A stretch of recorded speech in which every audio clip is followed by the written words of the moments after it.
Hello and welcome to game on. है Pakistan versus India की match की डिस्कशन हम यहाँ पे करेंगे। बहुत ही ज़बरदस्त परफॉर्मेंस इंडिया की तरफ से। पाकिस्तान बहुत से एरियाज़ हैं जहाँ पे हमने देखा कि उन्होंने स्ट्रगल किया है, और वो जो एक रिकॉर्ड की बात करते हैं, the India has dominated Pakistan in the last few years in tournaments, that remains intact.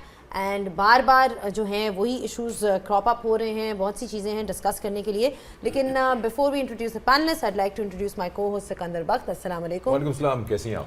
बिल्कुल ठीक हो सिकंदर, आप कैसे हैं? बहुत सी बातें आज तो डिस्कस करने वाले। बहुत सारी बातें, इसलिए मैं थोड़ी एनर्जी सेव करूंगा अभी। चलें आप एनर्जी सेव करें। अपने पैनलिस्ट को इंट्रोड्यूस करते हैं। हमारे साथ मौजूद हैं सकलैन मुश्ताक, मोहम्मद हफीज़, सना मीर एंड उमर गुल। अस्सलाम वालेकुम टू ऑल ऑफ यू। वालेकुम सलाम। आप कैसे हैं बेटा? ठीक है, बिल्कुल ठीक है, आप कैसे हैं? इस परफॉर्मेंस के बाद तो मेरा ख्याल है सबके जिससे कहते हैं ना कि मोराल काफ़ी लो हो जाता है जो देख रहे होते हैं, बिकॉज ये पहली बार नहीं हुआ, it's been happening again and again and again. So disappointing performance from Pakistan. आपकी क्या थॉट्स हैं? कहाँ गलतियाँ हुई? ओवरऑल आप इस मैच को कैसे देखते हैं? ऑब्वियसली हार बता ही देती है कि बहुत सारी गलतियाँ की हैं, और कुछ ऐसी गलतियाँ हैं जो कि बिल्कुल सामने हैं, जो सामने नहीं हैं। जो पीछे करता धरता है उनको भी समझ आ गई होगी कि क्यों हमसे गलतियाँ पीछे जो बैक एंड पे हो रही हैं।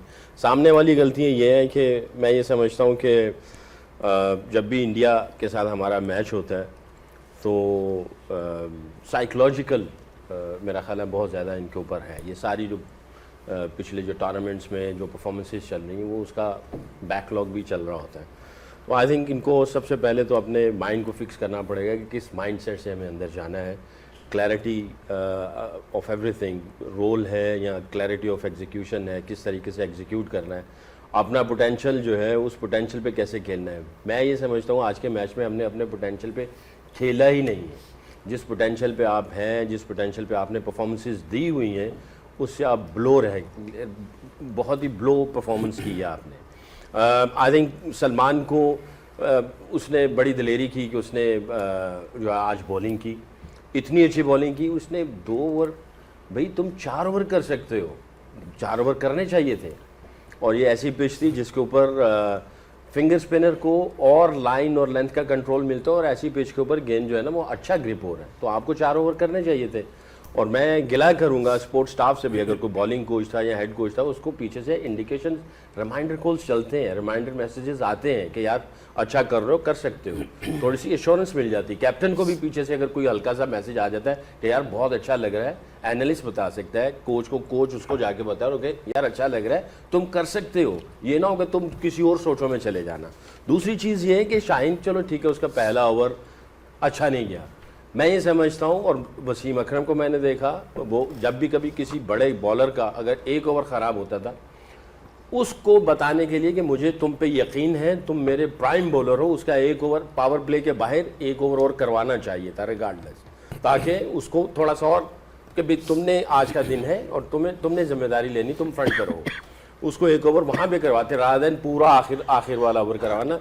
अगर वो अच्छा होता तो 1 और ओवर करवा देते और एक आखिर में एंड में ले जाते। ऐसे करना चाहिए था टैक्टिक्स के एतबार से। जब आपके बड़े खिलाड़ियों के या बड़े बॉलर्स के कॉन्फिडेंस थोड़े से लो होते हैं ना, तो ओवरऑल पूरी एनर्जी नीचे से निकल जाती है। तो आपको उनको हमेशा फ्रंट लाइन पे ही रखना है। ऐसा नहीं है कि आपको फ्रंट लाइन से हटा के आप उसको बैक फुट पे रख दें। वो फ्रंट पे ठीक है, 1 ओवर हुआ गया, निकल गया, उसको 1 ओवर और करवाना चाहिए था। उस्मान को बहुत लेट कर दिया, उसको ले आना चाहिए था, उसको 4 ओवर मुख्तलिफ स्पेल्स में करवा देते, 6 ओवर के बाद 7वां करवा देते, कुछ इस तरह कर लेते, स्ट्रैटेजी करते आउट ऑफ बॉक्स। ये नहीं कि उसको फिक्स कर दिया कि भाई आखिर के 4 ही करने। फिक्स नहीं करना, क्योंकि हम फिक्स किसी चीज़ को कर ही नहीं रहे। क्या हमने ऐसी एक्सरसाइज पहले की थी? नहीं की थी एक्सरसाइज। तो अगर पहले एक्सरसाइजेस की हो तो फिर आप करते हैं। अगर आपने एक्सरसाइज नहीं की हुई तो आपका ये एक्सपेरिमेंट हो रहा है। तो आप एक्सपेरिमेंट पे उस टीम के साथ जो बहुत बड़ी राइवलरी है और आपको पूरी दुनिया कह रही है, और ESPN के ऊपर भी ये चल रहा था कि 78% जो है वो इंडिया के हक में है और 22% पाकिस्तान के हक में है, सबको पता भी है। तो ये परसेंटेज इस तरह चल रही है। तो आप ऐसा नहीं कर सकते हैं, आप इतने बड़े मैच में एक्सपेरिमेंट नहीं कर सकते हैं। आप बिल्कुल श्योर 100% होके जाएं। अगर आप एक्सपेरिमेंट जा रहे हैं, आपका कोई हक नहीं बनता कि आप जीत सकें। तो आई थिंक हमारा स्टार्टिंग इशू है ही है। जब भी इंडिया के खिलाफ खेलते हैं, चाहे बैटिंग करें बॉलिंग करें, we don't know how to start, किस तरीके से स्टार्ट करना है। जैसे आपने ये जो पॉइंट किया, इट्स अबाउट यूटिलिटी। ये एक प्रॉब्लम हमने एशिया कप के फाइनल में भी देखा था कि बॉलर्स को कैसे यूटिलाइज करना है. Is there some kind of ambiguity या कंफ्यूजन विद रिगार्ड्स टू जब आपके पास इतने सारे ऑप्शंस हो जाते हैं? कहीं ना कहीं हम देख रहे हैं कि आगा उधर भी यही वाली बातें हो रही थी जब एशिया कप का फाइनल था कि जी शायद इस बॉलर को पहले लाना चाहिए था, शायद इस बॉलर को बाद में आना चाहिए था. आज शुरुआत तो हफीज़ आपकी, उन्होंने बात भी सुनी और आपने काफ़ी दिनों से कह रहे हैं कि उनको खुद बॉलिंग करानी चाहिए, उन्होंने कराई लेकिन उसके बाद वो वापस नहीं आए. देखिए बड़ा मुश्किल है समअप करना, क्योंकि एक रिपीटेड सॉल्यूशंस हैं या रिपीटेड डिस्कशंस हैं जो हम करते हैं, फिर हम कुछ सॉल्यूशंस बताते हैं, अनफॉर्चुनेटली ना सुना जाता है और ना ही उसके ऊपर कहीं पे अमल होता नज़र आता है. तो एक रिपीटेड किस्म का प्रोग्राम है. आप भी वही बातें कर रही हैं जो शायद एशिया कप में, पिछले वर्ल्ड कप में आपने भी की हैं, और मुझे भी शायद उसी तरह के जवाब देने पड़ेंगे या और भी बहुत से लोग इसी तरह के जवाब देते होंगे. अगर मैं वेरी ऑनेस्ट अगर इस पूरे ओवरऑल सिनेरियो को समअप करूं तो हम इंडिया से बहुत पीछे रह गए हैं क्रिकेट वाइज, ये हमें मान लेना चाहिए. इसमें कोई हमें जो है ना वो आड़ नहीं होनी चाहिए मानने में कि हम पीछे रह गए. हमारी डेवलपमेंट पीछे रह गई है, हमारी overall product as a cricketing nation हम लोग उनको कम्पीट नहीं कर रहे, क्योंकि उन्होंने अपने स्टैंडर्ड्स बहुत हाई किए हैं. उन्होंने अपने जो रिप्रेजेंटेशन टू इंडिया है उसको, मैंने पहले बात की कि उन्होंने सेट कर दिया है कि हमने ऑस्ट्रेलिया को ऑस्ट्रेलिया में जाके हराना है, हमने इंग्लैंड को इंग्लैंड में जाके हराना है, तभी हमें कंसिडर किया जाएगा. हमने ये स्टैंडर्ड सेट नहीं किए. इस मैच को अगर मैं देखूं तो टेक्टिकल ब्लंडर्स हैं. कोई एक चीज़ अगर मैं मेंशन करूं तो बड़ा मुश्किल है, मुझे 50 चीज़ें मेंशन करनी पड़ेंगी, लेकिन टेक्निकली ब्लंडर्स लगे. जो पुअर रिसोर्स, जो आपके रिसोर्सेज थे उसकी पुअर यूजेज थी, किसी जगह पे उसकी राइट टैक्टिक्स के थ्रू उसको इस्तेमाल नहीं किया गया.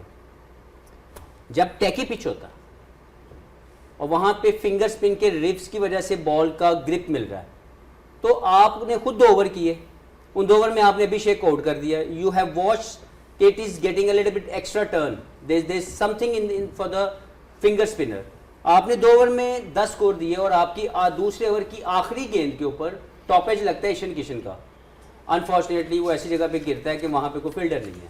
बट यू शुड अंडरस्टूड कि अगर मेरे 2 ओवर में मुझे 10 स्कोर हुआ है और मैं बेहतर बॉलिंग कर रहा हूँ, 2 लेफ्ट हैंडेड बैट्समैन खेल रहे हैं, why am not bowling the third over, why am bringing a mystery spinner who's not getting anything from that pitch. तो जब मेरा अच्छा चीज़ चल रही है, मैं तीसरा ओवर कर दूं, मैं चौथा कर दूं, फिर छठा ओवर आप साइम अयूब से करवा रहे हैं. Not understandable to me. आप अपने सबसे मेन बॉलर को लेके आएंगे या आप ऐसे बॉलर को लेके आएंगे जिससे बॉल सही तरह नहीं गिरता. He is okay but he is not a main bowler. फिर मुझे इससे ज़्यादा तकलीफ हुई कि छठे ओवर में मैंने देखा माइक हेसन ग्राउंड के अंदर आए. I thought may be tactically कुछ ऐसी बातें होती हैं जो आप आके बताते हैं और उसमें कोई अमल दरामद या प्लान चेंज किया जाता है.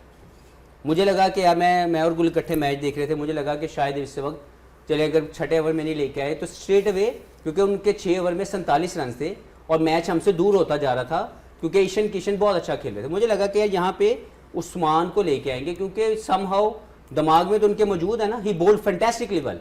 उस्मान ने बहुत शानदार बॉलिंग की है, उसने अपना हक अदा किया, जो उसके मुतालिक ख्वाहिश बनी हुई थी उसके मुताबिक ही बॉलिंग की, लेकिन उसकी यूजेज गंदी थी.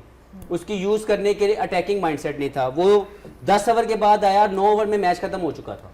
ईशान किशन ने 8.4 या 5 ओवर में जब वो आउट हुए उससे पहले मैच खत्म कर दिया हुआ था.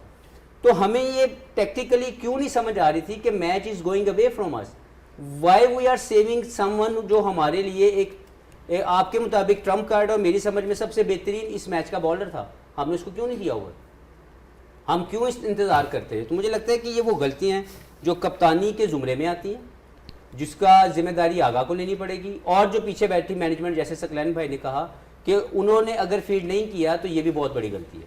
उसके बाद जब बैटिंग में आप जाते हैं तो बैटिंग में आपके अनडेवलप्ड स्किल्स हैं जो आज फिर नज़र आ रहे हैं कि आपके स्किल्स अभी उस लेवल के नहीं हैं जिसमें आप जो कह रहे हैं कि हमने अटैकिंग जोन में क्रिकेट खेलनी है, आप उसके मुताबिक इक्विप्ड नहीं है. आपने अपने शॉर्ट रेंज रेडी नहीं किए हुए और जैसे ही आप उसको करने की कोशिश करते हैं आप दूसरी टीम के टैक्टिक्स को नहीं मैनेज कर पाते. तो मेरे नज़दीक ये वो चीज़ें जो गलती हैं, लेकिन सोल्यूशन सिर्फ एक है, set your standards to beat Australia in Australia.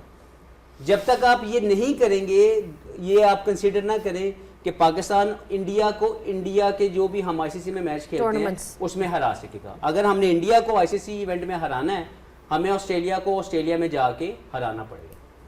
ठीक है, ओवरऑल जो बात अभी तक चल रही है और जिस तरह से मैच देखा, थोड़ी देर के लिए इंडिविजुअल्स को छोड़ देते हैं टीम में, और जो कप्तान काफ़ी टाइम से बोले थे टैक्टिक्स की, गेम प्लान की, जो कि इन प्लेस नज़र नहीं आई। कुछ पॉइंट्स सकलन भाई ने पॉइंट आउट किए, कुछ हफीज़ ने भी बताए। जैसे कि इन दोनों ने कहा क्यों नहीं उस्मान को यूज़ किया, मुझे ऐसा लगता है कि उनके पास डेथ ओवर्स में दूसरा कोई था ही नहीं। शाहीन पे उनको पूरा भरोसा नहीं था, 2 ही ओवर्स कराए तो कौन कराएगा आखिरी के overs, so they had no choice. But आपके पास अब अगर आप एंड में लेके जा रहे हैं, जो आपके ज़हन में एक बात, और आपने ये पहले प्री में भी हमसे बात जी, की जी। कि एक टेम्पलेट सेट है कि उस्मान जो है वो एंड में करते हैं। एग्जैक्टली, तो यानी पहले मैंने भी आपको जवाब दिया था कि पहले 10, 12 या 13 ओवर में मैच खत्म हो जाएगा, तो फिर आप उसको लेके आएंगे। मैं आपकी बात तो से agree मैच कर तो रहा हूं। 9 ओवर में खत्म हो गया था। मैं टोटली एग्री कर रहा हूँ आपकी बात से। मैं तो ये तो कह रहा हूँ कि technically it was a blunder. हाँ बिल्कुल था, और एग्री कर रहा हूँ।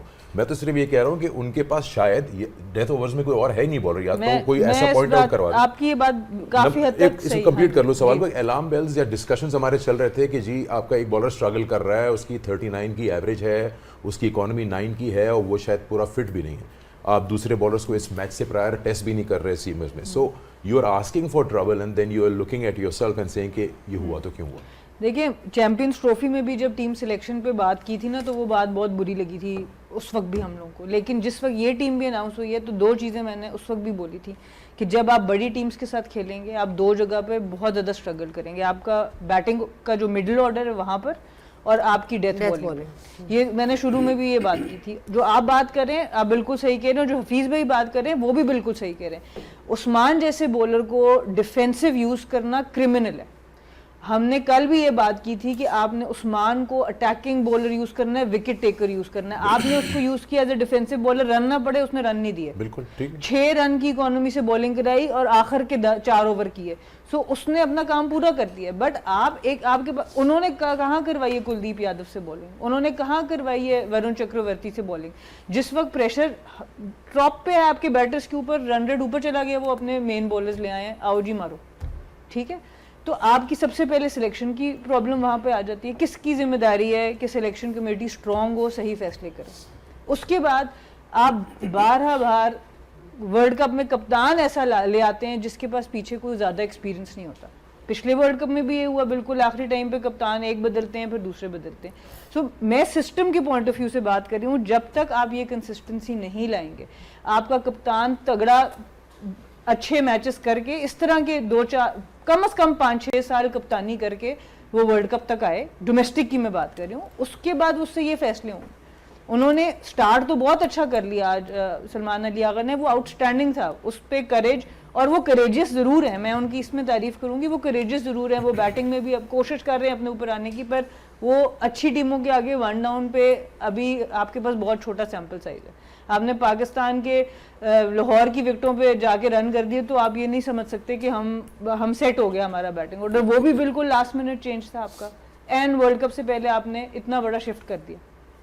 तो कहने की बात ये कि हम फ़हीम से हम बॉलिंग नहीं करा रहे, हम एक फास्ट बॉलर से जा रहे हैं, वो भी ऐसा जब शाहीन बहुत आउटस्टैंडिंग भी नया बॉल करते हैं ना, तब भी उनकी डेथ बॉलिंग के लिए आप दूसरे बॉलर्स को, हारिस रऊफ और बाकियों को यूज़ कर रहे होते थे। आप शाहीन को बहुत ज़्यादा ओवर नहीं देते थे जब वो अच्छी फॉर्म में भी होते थे।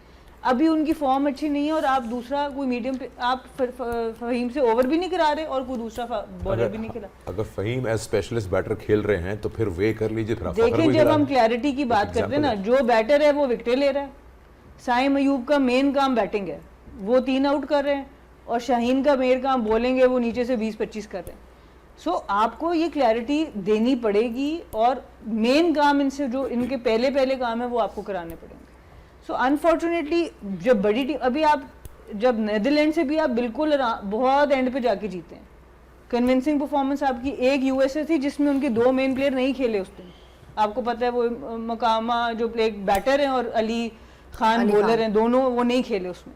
सो अब ये आहिस्ता आहिस्ता आपको इस बाकी वर्ल्ड कप में पता चलेगा। बट अफसोस की बात है, हम वही बातें जैसे हफीज़ भाई कह रहे हैं, वही बातें हर दफ़ा के रिपीट करते हैं जब किसी बड़ी टीम से मैच होता है। चले, ये तो बात होगी उमर टैक्टिक्स की। यहाँ पे डिस्कशन चल रही है कि जी कौन सा बॉलर किस टाइम पे लगा था, और बहुत ज़रूरी बात है, बिकॉज उससे आपका पूरा मोमेंटम चेंज हो गया। जो हमने देखा भी था कि सलमान आगा ने स्टार्ट अच्छा किया, जी बहुत अच्छी बात की आपने, मुझे बड़ा मज़ा आ रहा है। अगर मैं आपकी जगह पे आ जाऊँ और आप मेरी जगह पे आ जाएंगे, ये प्रोग्राम अच्छा चलेगा? चांसेस कम है ना, क्योंकि एक रोल है और एक तरीकाकार है कि आपके स्किल्स हैं पूरे प्रोग्राम को चलाने के, मेरे नहीं है, मैं जवाब दे सकता हूँ। तो ये जो ज़रूरी चीज़ें हैं ना, जब हम वो मिस कर जाएंगे ना, तो फिर हम इसी तरह के प्रोग्राम्स करते रहेंगे, लेकिन जिनको फ़र्क पड़ना चाहिए अनफॉर्चुनेटली नहीं पड़ रहा।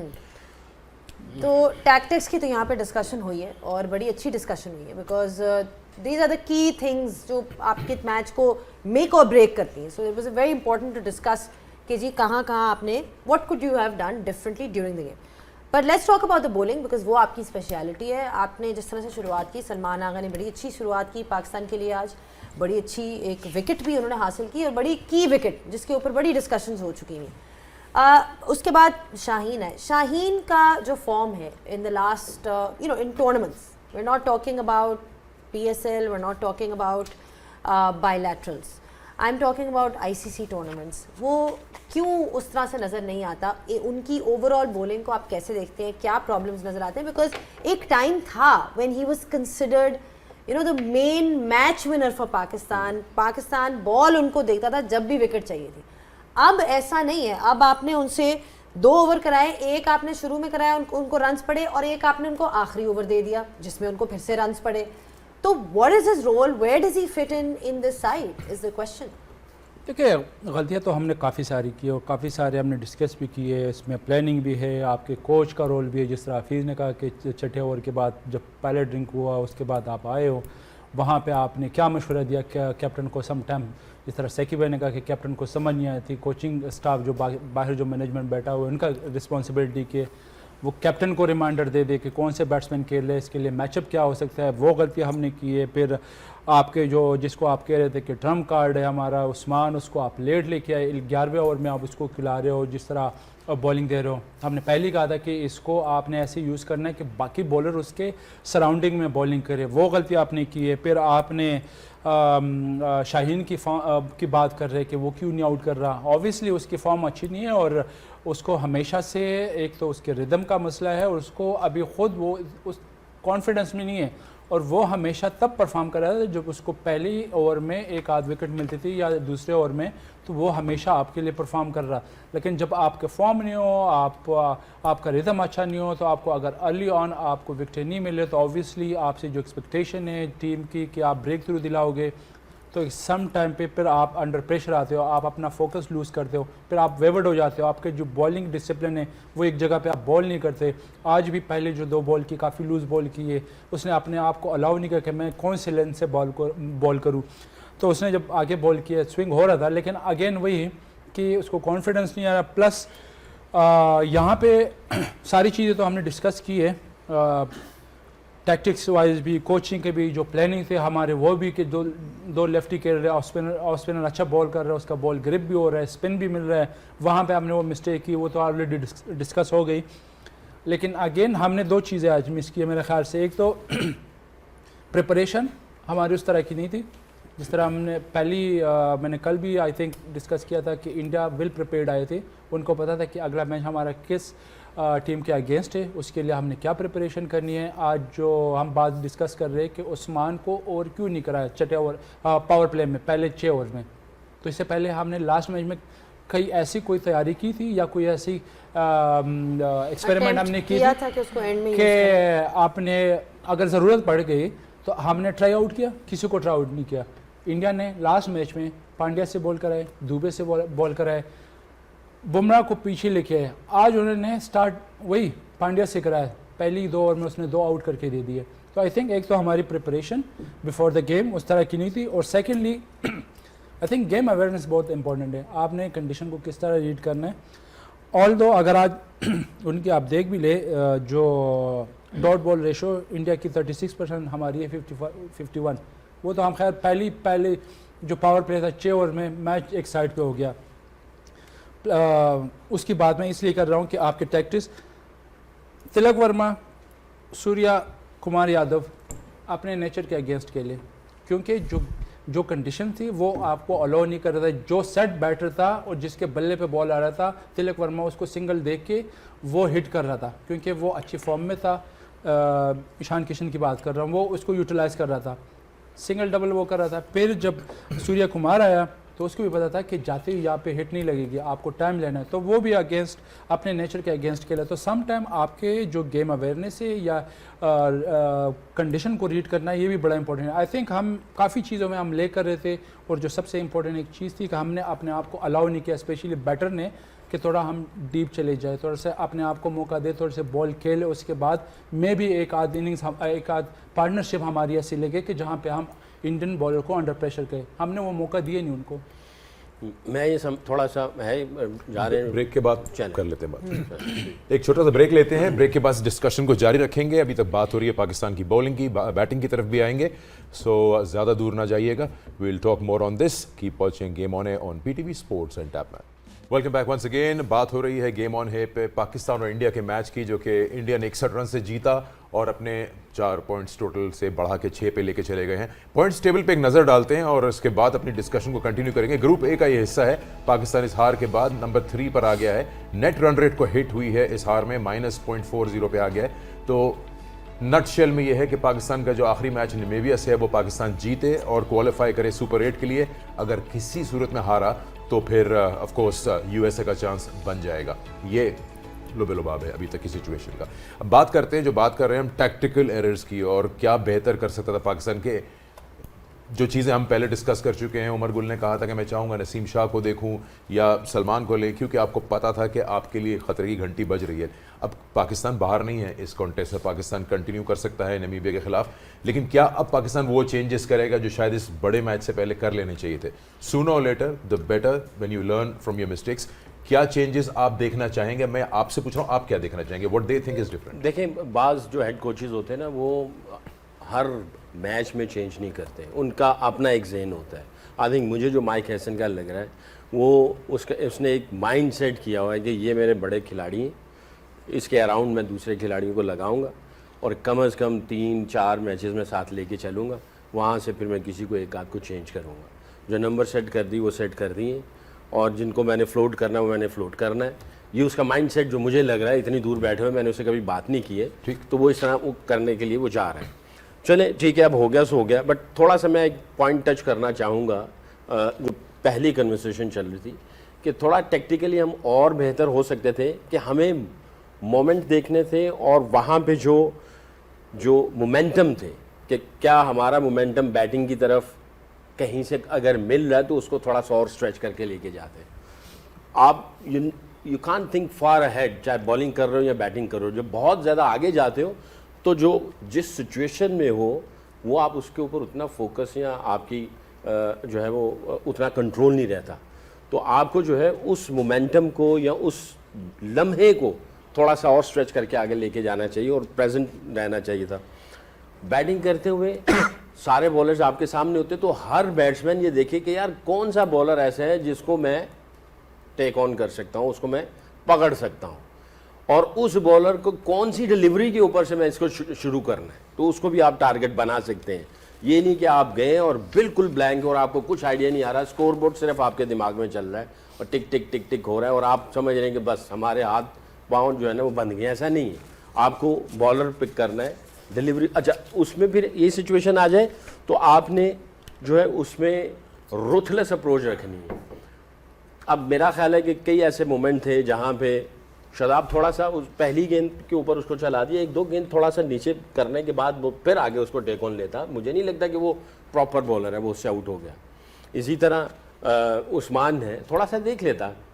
ठीक है, अगर आपके थोड़े से डाउट्स आ रहे हैं कि अभी हम मैच नहीं जीत सकते, पर डीप तो जाओ ना ज़रा उनके साथ दौड़ते तो रहो, उनके साथ तो रहो, हीट तो दो ना उनको थोड़ी सी भी। आज का मैच फाइनल मैच नहीं है, हो सकता है अगले राउंड में भी जाके कहीं मुलाकात हो जाए, या अल्लाह चाहे, अल्लाह करे हम फाइनल में चले जाएं और फाइनल में आ जाए। मैं ये समझता हूँ, मेरा अभी भी बिलीफ है, हो सकता है मैं कुछ लूनेटिक लग रहा हूँ कि यार नहीं, पिछले काफ़ी अरसे से परफॉर्मेंसेज ऐसे नहीं कर रहे पाकिस्तान, ये सारे मैच विनर हैं। मुझे ऐसा लगता है कि क्लैरिटी नहीं है, मुझे ऐसा लगता है कि मैसेजेस क्लियर नहीं दिए गए हैं। आप एक एक प्लेयर को निकाल के देख लें, चाहे बैटिंग के एतबार से बॉलिंग के एतबार से, आपको 8 मैच विनर नज़र आएंगे बीच में। जहाँ पे 8 मैच विनर हो, आप उनको हैंडल नहीं कर पा रहे सही तरीके से। स्पोर्ट्स स्टाफ हैंडल नहीं कर पा रहा। मैं सिर्फ एक आप सवाल एक करना कहना चाहता हूँ जी, कि आपके बाद 6 मैनेजमेंट बदल गई हैं, प्लेयर वही ने, कितने बंदे इनको रोल बताएंगे कि इनका रोल क्या है? ये रोटी को चोची तो नहीं कहते? देखो हफीज़, मैं ये समझता हूँ कि जब आप स्पोर्ट्स स्टाफ चेंज करते हैं, हमारे कल्चर में ये है कि आप बड़े की बात सुनते हो, एब्सोल्युटली। आप बड़े की इज्जत करते हो, और फिर आपको पता होता है कि अगर आप नहीं करेंगे आपके ऊपर टैग लग जाएगा, तो आप अपनी डोर किसी और के हाथ में पकड़ा देते हो और वो आपको मूव करना शुरू कर These देते हैं। guys already played more than 100 matches T20 for Pakistan. इनमें से 6 बंदे मैं आपको वो दिखा सकता हूँ जो 100 मैच इकट्ठे खेल चुके हैं। वही हमारी कोर है ना, किसी भी टीम की सकलैन भाई ये कोर होती है ना, 6 से 8 प्लेयर, और फिर 5 या 3 प्लेयर उसके इर्द गिर्द आते हैं, नहीं आते हैं, किसी ने 20 किलो होता है, किसी ने 30 किलो होता है। मैं आपको 7 से 8 बंदे इस पूरे स्क्वाड में गिनवा सकता हूँ जिनके 100 मैच है पाकिस्तान के लिए। आपसे So there is इनकी nothing बात- wrong with the हाँ, roles. They're not मैं- executing their अच्छा, skills. मैं They're not इसीलिए- developing their skills. मैंने इसीलिए पहले कहा कि हो सकता है कि मैं लग रहा हूँ कि भी ये नहीं, आपकी बात- सी आपकी बात बात कर रहा ठीक बट है। मैं आपकी आपको बात बता बिल्कुल ठीक सकता है। हूँ कि ये प्लेयरों में इतना पोटेंशियल है आपकी बात और ये बिल्कुल कर ठीक है। सकते हैं। आपने जो बात मगर की ये है कि कि इनको इनके पोटेंशियल पे खेलने दिया जाए।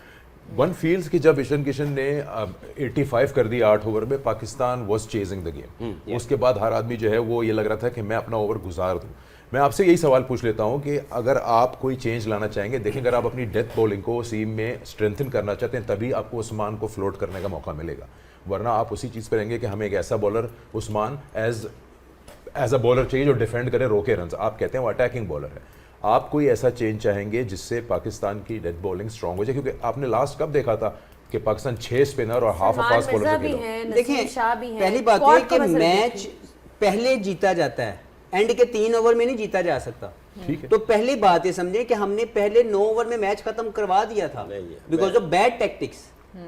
हमारे पास हमारा जो ट्रम्प कार्ड कहा गया, जो सबसे ज्यादा वरी पॉइंट था, उसको हम 11वें ओवर में लेके आए। जब लेके आए तो मैच डन था, और जब वो भी बॉलिंग करने आया तो स्लिप नहीं थी, मिड ऑन ऊपर नहीं था। तो हफीज में मेरा यही तो आपसे कहने- सवाल है कि देखिए, आप अगर पहली उसको बात ये कि ये गलती थी।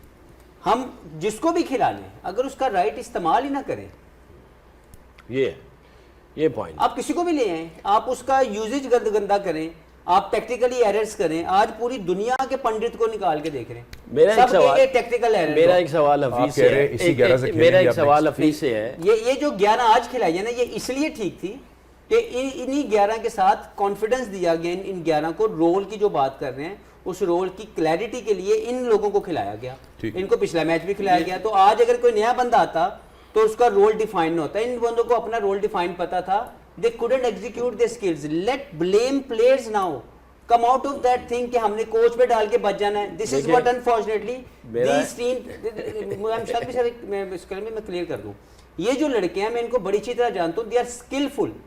उसी स्किल में इनका एक स्किल अनफॉर्चुनेटली ये भी डेवलप हो गया है कि मैं दूसरे से पाके बच के साइड पे हो जाऊंगा, क्योंकि इसने तो 6 माह रहना है।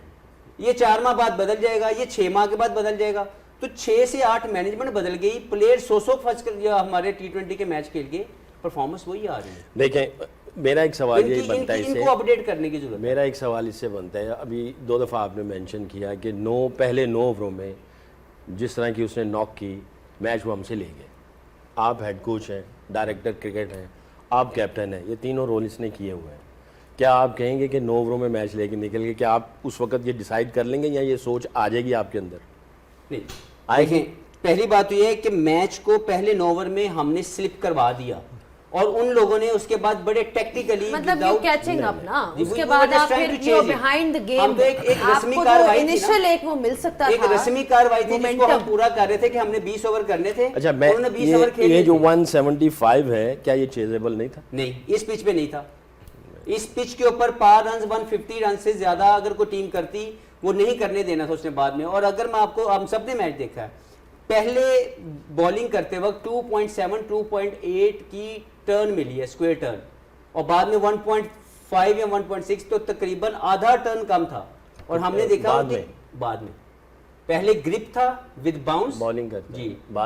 बाद में नहीं था, टर्न कम हो गया, कम हुआ। तो 175 तो हो जाना चाहिए था। यही मैं कह रहा हूं कि टैक्टिकली टॉस जीत के बैटिंग करना, बॉलिंग करना बिल्कुल ठीक था। हमने अपने बॉलर को सही तो इस्तेमाल यही नहीं बात किया। हुई ना कि पहले 175 हुआ, टर्न ज्यादा था, 9 ओवरों में उन्होंने हमने वो पूरी किया। बॉलिंग करके करवा दी ना। पहली तो ये सोच ना कैप्टन के जहन में आनी चाहिए थी, ना किसी कोच के जहन में आनी चाहिए थी, क्योंकि ये मैच 40 ओवर्स का है, 9 ओवर का नहीं है। दूसरी चीज़, अगर टर्न बाद में कम हो रहा है और आपने बाद में बॉलिंग की है और आपने कवर अप कर लिया, ये 200 से ऊपर जा रहा था, आप 175 पे लेके आए, तो आपको मोमेंटम आ गया अब आपके हाथ में। बट इसमें लेकिन सलाह वहाँ ये है यहाँ कि से अगर आपको एक- हमने अपने पहले momentum 3 को ओवर में carry on 3 आउट रखना है। करवा दिए। चलें, इसमें जो बात यहाँ पे हो रही है, जो एक आप भी कप्तान रह चुके, फर्स्ट मूवर एडवांटेज कुछ है कि नहीं, जो इन्होंने बात की, जो ये बात कह रहे हैं कि नहीं, एक मैं वो बात करी कि आपने शुरू में ही मैच को ग्रिप में अपने लिया है। देखिए जितना शॉर्टर वर्जन होता है ना, उसमें बाद में कम बैक करना ज़्यादा मुश्किल होता है।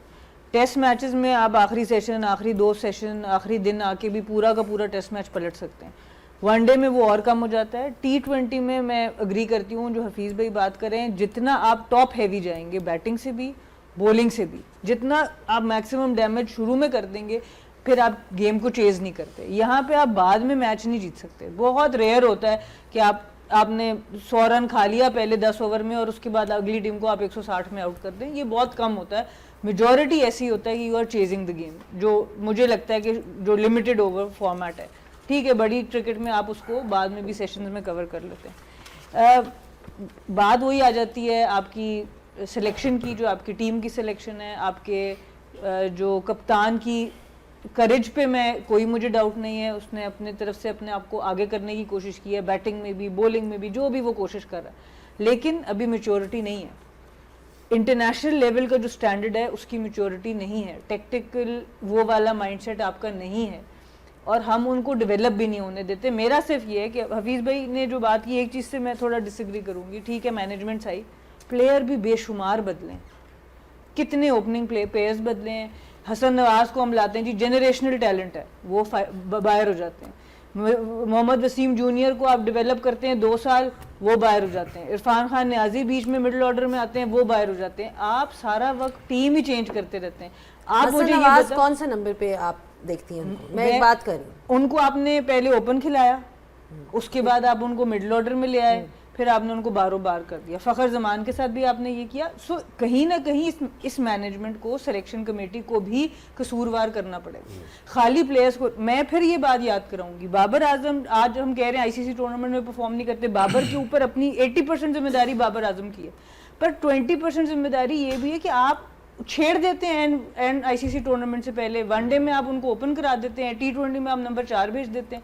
यूटिलाइजेशन, जो हफीज़ भाई की बात है, आप कल को किसी को भी खिला देंगे, आप यूटिलाइज ही नहीं कर रहे। फ़हीम अशरफ को आपने पिछले 6 महीने, साल से साथ रखा हुआ है, मेरे ख्याल से पूरे साल में 15 से 20 ओवर से ज़्यादा उन्होंने कराया नहीं होगा, और बैटिंग वो नंबर 8 पे करते हैं और स्पिनर को वो ज़्यादा हिट नहीं करते। कमाल। तो कितना लिमिटेड कर दिया आपने खुद अपने प्लेयर को। तो ये देखे ना कि बॉलिंग कोच क्या कर रहा होगा, वो खुद थोड़ी कहेगा फ़हीम के मुझे जाके ओवर दे दो। कहना चाहिए, वो भी कहना चाहिए, बट स्पोर्ट्स स्टाफ का बड़ा कसूर है। उमर से ये पूछ लेते इनको यूटिलाइजेशन करनी चाहिए पूरी। उमर, अगर टीम की टैक्टिक्स छोड़ दें, वेन्यू स्टैट्स पे बात कर लें, इस टूर्नामेंट की ज़्यादा बाहर नहीं जाएंगे। आज हमने सुबह भी बात की थी कि इधर 3 मैचेस हुए हैं इससे पहले, तीनों साइड बैटिंग फर्स्ट जीती हैं। तीनों टीमों में प्रिडोमिनेटली पेसर्स ने विकेट्स लिए हैं। जिम्बाब्वे वाले में भी यही हुआ था। पाकिस्तान ऑफ कोर्स सिर्फ शाहीन के साथ गया जो ऑलरेडी स्ट्रगल कर रहे हैं, 6 स्पिनर्स के साथ खेला। फ़हीम अशरफ की यूटिलिटी की इन्होंने बात की कि वो तीनों मैच खेल गए हैं लेकिन बॉल एक भी नहीं किया, तो वो एज स्पेशलिस्ट बैटर खेल रहे हैं। फिर वो कोई समझेगा फ़खर जमान मेरे रिश्तेदार हैं, लेकिन अगर आपने वे करना है एज अ स्पेशलिस्ट बैटर तो आप उनको ले लें। पाकिस्तान ने क्या वो स्टैट्स जो वेन्यू के थे रिसेंट वो भी इग्नोर कर दिए? क्या पाकिस्तान की स्ट्रेंथ बैटिंग है कि उन्होंने चेज करने का चूज़ किया? What was according to you the mindset कि पाकिस्तान ने ये डिसीजंस लिए? मेरे ख्याल से पहले तो मुझे खुद समझ नहीं आ रही कि पाकिस्तान की स्ट्रेंथ क्या है, बैटिंग या बॉलिंग, क्योंकि आप दोनों में पूरे वो कंप्लीट आपके स्पेशलिस्ट नहीं हैं। मैं पहले डे से मैं तो इस चीज़ के फेवर में हूँ कि आपके जो डेप्थ में या मिडल में जहाँ पे आपको ज़रूरत पड़ती है, आपको फास्ट बॉलर की, आपने फास्ट बॉलर खिलाने ही खिलाने।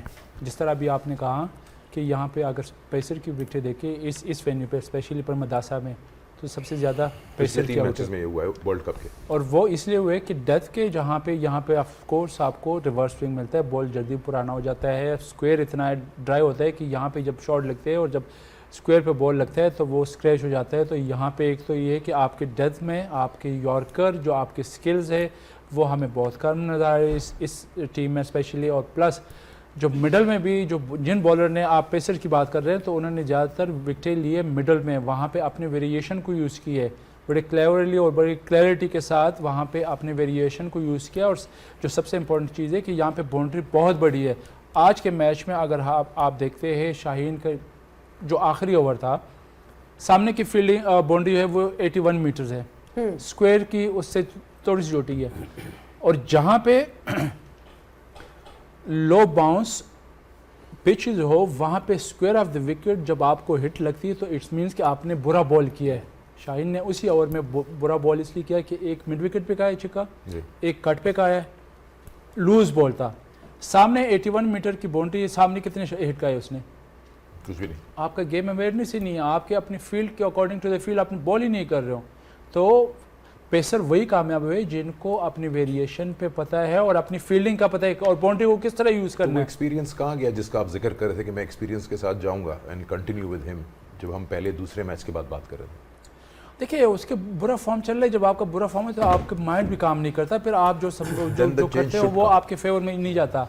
अगेन वही कि आपने दूसरे प्लेयर पे 15 का स्क्वाड है ना, आप मैच टू मैच चले जाए, किसी पे तो ट्रस्ट कर रहे। फ़हीम अशरफ को आप खिला रहे, आपने उससे एक आध ओवर ट्राई किए नहीं, आपने ट्रस्ट नहीं किया।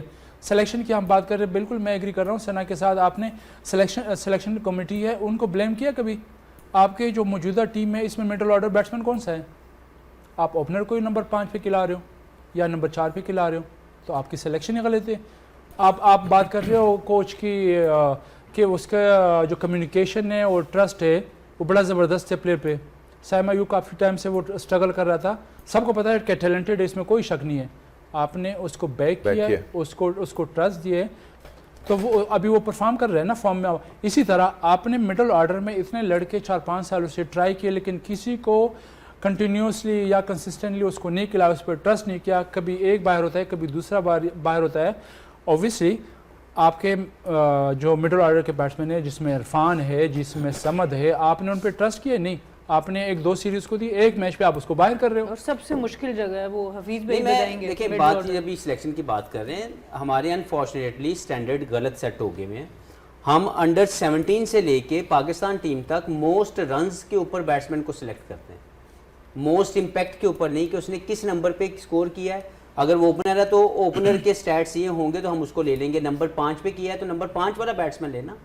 हमारे इस टीम में 2 बंदे बाहर बैठे हुए हैं, एक फ़खर और एक नाफे, 2 बैट्समैन बैठे हुए हैं। दोनों कौन है? ओपनर उस्मान PSL में कहाँ खेलता है? नंबर 3 पे मैक्सिमम। सलमान आगा ने जो स्कोर करके इम्पैक्ट डाला वो कहाँ पे था इसके लिए, इस्लामाबाद के लिए? नंबर 3 पे। साइम ओपनर, फरहान साहब ज़्यादा ओपनर। तो मसला तो यहाँ पे खड़ा है कि आपके बैटिंग सॉर्टेड नहीं है। Babar is not a number 4 batsman, क्योंकि उसके स्किल्स नंबर 4 के लिए डेवलप नहीं है। नंबर 3 पे मैं अभी भी मानता हूँ बाबर का सबसे बड़ा मसला जो है वो उसके नंबर के छेड़छाड़, बिल्कुल मैं मानता हूँ। प्लस उसकी टेक्निक के अंदर, मैं अगर अपने कोचिंग पॉइंट ऑफ व्यू से उसको देखूँ तो उसकी टेक्निक के अंदर जब वो उसकी कामयाबियों का सिलसिला चल रहा था, he used to play with the top hand. इसका ये जो फ्रंट शोल्डर है ये टूटता नहीं था, अभी वो ब्रेक होता है। जैसे उसका ये शोल्डर ब्रेक होता है उसका बॉटम हैंड इनटू यूज आता है। आप जो भी उसकी क्रिकेट पिछले साल, पता नहीं किसने उसके साथ काम किया या उसको खुद नहीं समझ आ रही, he is trying to hit the ball hard, जो कि उनकी गेम नहीं, उसकी गेम कभी नहीं है। थी ही he नहीं। was a He was great never a power he was a hitter great or- timer of the ball. He was used to keep the shape and time the ball everywhere. अब पिछले 5-8 minute या 10 minute से जो बात हो रही है, आप बताएं आप इनडायरेक्टली किस तरफ बात कर रहे हैं? प्लेयर्स के ऊपर बात हो रही है या उनसे पीछे जितने लोग हैं उनसे बात हो नहीं रही है? देखिए सकलैन भाई, सबकी प्लेयर्स को जिम्मेदारी। भी तो सबकी बात है। सबकी जिम्मेदारी, सबकी जिम्मेदारी है। प्लेयर्स को देखिए, भी किसी पॉइंट पे जिम्मेदारी बेटा उनको लेनी करना पड़ेगी है ना। उनको करना है, ऐसा नहीं कि नहीं करना, बट प्लेयर्स को बिगाड़ा भी जा सकता है, ख़राब भी किया जा सकता है। अब ये सारे प्लेयर्स आए हैं पाकिस्तान के लिए खेलना चाहते हैं, कुछ करना चाहते हैं, किसी का नंबर ही नहीं है, आप उसको उल्टे पुल्टे नंबर पे खिलाते चले जाएं। पीछे वाले लोग गलत कर रहे हैं, पीछे वाले लोगों को काम सही करेंगे, फिर आगे वाले लोगों को क्लैरिटी मिल जाएगी। ये गलत कर रहे हैं कहेंगे प्लेयरों का भी है। भाई आप प्लेयरों को नहीं कर सकते ऐसे, पहले आप तो सुधर जाए ना, पहले ये सुधरेंगे, फिर ये सुधरेंगे, फिर काम सही होंगे। तो पीछे वाला सारा काम ही गलत हो रहा है। पर ठीक है, सकलैन भाई एक इसमें ब्रेक ले लेते हैं। एक छोटी सी बात मैं जरूर करूंगी कि प्लेयर्स लास्ट टाइम कब हमें याद है कि बड़ी टीम के अगेंस्ट किसी प्लेयर ने सिंगल हैंडेडली मैच जिताया हो? आपके मैच विनर्स कम हुए, आप जब इसमें पीछे कोई जाएंगे शक ना नहीं। बेटा, आप पीछे जाएंगे तो आपको जाके फिर रूट कॉज यही नज़र आएगी कि हमने पीछे से बहुत सारी चीज़ें गलत की हुई हैं, जिसकी वजह से प्लेयर्स के अंदर वो उस तरह का तप्पड़ ही नहीं आ पाया, क्योंकि उसको समझ ही नहीं आ पा रही है। मैं ये नहीं कि मैं आज बैठ के प्लेयर्स की तरफ से बात कर रहा हूँ, बट मुझे पता है उन्होंने भी गलती की है, बट जो रूट कॉज है उसके ऊपर ज़्यादा एम्फसाइज करना चाहिए रादर देन के प्लेयर के ऊपर ही हम सब कुछ कर दें। इन प्लेयर्स ने कहीं ना कहीं आप देखें आपको मैचेस जितवाए हैं, बड़े मैचेस जितवाए हुए हैं। अब देख, जैसे आप शहीन की बात कर रहे हैं, उसकी फॉर्म नहीं है, ठीक है, ये बाबर की बात कर रहे हैं, उसके टेक्निकल फ्लॉज नहीं है। वो कोच, बैटिंग कोच जो उसकी ऑब्जर्वेशन नहीं है, उसको नहीं पता चल रहा है कि इसके अंदर कौन सा एरर आ रहा है, मेंटल आ रहा है या टेक्निकल आ रहा है या टेक्टिकल फंसा हुआ है, और वो खुद एफर्ट लगा के उसके पास जाके काम नहीं कर रहा, वो अपनी जॉब जस्टिफाई नहीं कर रहा। अगर कोई शहीन के पास जाके उसको नहीं बता रहा कि तुम्हारा एक्शन नहीं पूरा कंप्लीट हो रहा, जोर नहीं लग रहा, नहीं, पेस लेकिन नीचे what आ if गई है। अगर उनको बता रहे हैं लेकिन वो इम्प्लीमेंट नहीं कर पा रहे, व्हाट अबाउट इस दैट? पे आते हैं, Very good question. इस पे वापस आते हैं, एक ब्रेक लेते हैं, ब्रेक के बाद डिस्कशन को जारी रखेंगे। देखते रहिए गेम ऑन है on PTV sports and tapmad. Welcome back once again to game on है। हमारी डिस्कशन चल रही है इंडिया पाकिस्तान मैच पे, और ये बताना जरूरी है कि यहाँ पे किसी प्लेयर को टारगेट नहीं किया जा रहा। बात सिर्फ इतनी सी है कि क्रिकेट एक परफॉर्मेंस बेस्ड जॉब है, ये भी एक परफॉर्मेंस बेस्ड जॉब है। अगर आप अपनी परफॉर्मेंस नहीं देंगे तो मुझे इनको हटा देंगे और किसी और को ले आएंगे, यार अच्छा करेंगे तो गोद में बिठा लेंगे। तो बात तो सिर्फ इतनी सी है कि परफॉर्मेंस बेस्ड जॉब्स होती हैं, और इस पर सवाल होता है किसी को निकालना वर्ड नहीं यूज़ करना चाहिए, किसी को चेंज करके आप एक बेटर ऑप्शन यूज़ करें। 15 लेकर गए हैं तो वो बाकी 4 बोर हो गए होंगे, उनका भी इस्तेमाल किया जा सकता है। पाकिस्तान की बैटिंग पे बात करेंगे, पाकिस्तान की शॉट सिलेक्शन पे बात करेंगे, क्योंकि ये भी उसका एक हिस्सा है। बॉलिंग पे काफ़ी बात हुई है। Let's get Hafeez because he is our top order bat, and Pakistan की मोड ऑफ डिसमिसल्स देखते हैं, साथ साथ बातचीत भी चलती रहेगी, और बाकी जो हमारे पैनलिस्ट हैं वो भी इस डिसमिसल से कुछ पिक करें तो हमारे साथ शेयर कर सकते हैं। बॉलिंग बहुत अच्छी थी हफीज, या हमारी shot selection? I think this is how Farhan plays, he missed out. फिर ये वाला बॉल टोटली आउट क्लास किया उनको, क्योंकि he was expecting a shorter one, he brought the ball into him. ये एक बहुत ही अजीब सा शॉट है जिसकी कुछ समझ नहीं आई। He was not in shape with Babar also. He was trying everything. Usman Khan played good knock. Spinner को अच्छा खेलते हुए नजर आए, लेकिन फिर वो बहुत पीछे रह गए। मेरा ख्याल ओवरऑल अगर आप देखें कोई टर्न नहीं है बड़ा, जो हमें टर्न मिला वो इनको नहीं मिला, but we couldn't manage the pressure. We were just playing our shots which were not there. ये तो है, इस वक्त तक तो खेल जो है वो खत्म हो चुका था। एक बात मैथ्यू हेडन ने की थी जब पहली 2 विकेट्स गिरी हैं फरहान की और सलमान की, उन्होंने कहा जब आपको पता है कि विकेट स्लो है, बाउंड्रीज बहुत बड़ी हैं, आप ऑन दी अप बॉल आप पे चढ़ रहा है, आप ये शॉट सिलेक्शन क्यों कर रहे हैं जब आपके पास पावर प्ले में और भी बहुत सारे ऑप्शंस हैं? नहीं, उनकी बात इसलिए ठीक है कि उनको अपने प्रोसेस में स्कोर करना आता था, और वो इस पिच को देख रहे हैं कि यहाँ पे शेप रख के टाइम करके स्कोर आप कर सकते हैं, आप स्लॉक करके नहीं कर सकेंगे, क्योंकि कुछ प्लेयर्स ने कुछ ऐसी शॉट्स खेली जो उस पिच पे अवेलेबल नहीं थी। तो आपका पॉजिटिव इंटेंट होना बहुत अच्छी बात है, लेकिन आपकी गेम डेवलपमेंट भी तो ज़रूरी होनी चाहिए ना, कि आपको उन कंडीशंस में टैक्टिकली स्कोर करना आता हो। तो इसमें अगर आप पहले 4 बंदों को आउट होता देखेंगे तो आपको नहीं समझ आएगी, बिकॉज उन्होंने जो शॉट्स खेले वो उस पिच पे अवेलेबल नहीं थे। ये बात। अच्छा सना, सीनियर प्लेयर्स को रिस्पॉन्सिबिलिटी लेना ये कितनी ज़रूरी बात है? बिकॉज अगर हम ICC टूर्नामेंट्स में देखें, again like Sikandar said, it's not really about going after certain individuals, but at the end of the day accountability भी एक कोई चीज़ होती है किसी टीम में। consistently बार बार जब वही गलतियाँ होती हैं और वही परफॉर्मेंस रिपीट होती है, तब how do you look at the certain players? I mean, जिस तरह उन्होंने कहा शाहीन का फॉर्म अच्छा नहीं है, लेकिन जितने ICC टूर्नामेंट्स आई थिंक हमारे पास मज़र ने कुछ स्टार्ट्स भी भेजे थे, उन पे भी एक नज़र डाल लेते हैं, जिसमें कि आपके पास शादाब, शाहीन और बाबर आजम है, एंड उनकी performances versus India, this is specifically versus India, और ये है पिछले 6-7 साल जो आप टूर्नामेंट्स में जितनी दफ़ा आपने इंडिया को फेस किया है, विच इज़ अबाउट 6-7 टाइम्स, और उसमें ये आपके स्टैट्स हैं। और अगेन वही वाली बात आ जाती है कि जो आप एक्सपेक्ट करते हो, you expect much more from players who came, they showed a lot of potential. मतलब जिस तरह बाबर की अगर बात होती है, जब वो आए थे तो he was considered to be one of the greatest players, batters जो पाकिस्तान ने कभी देखा जब वो आए थे।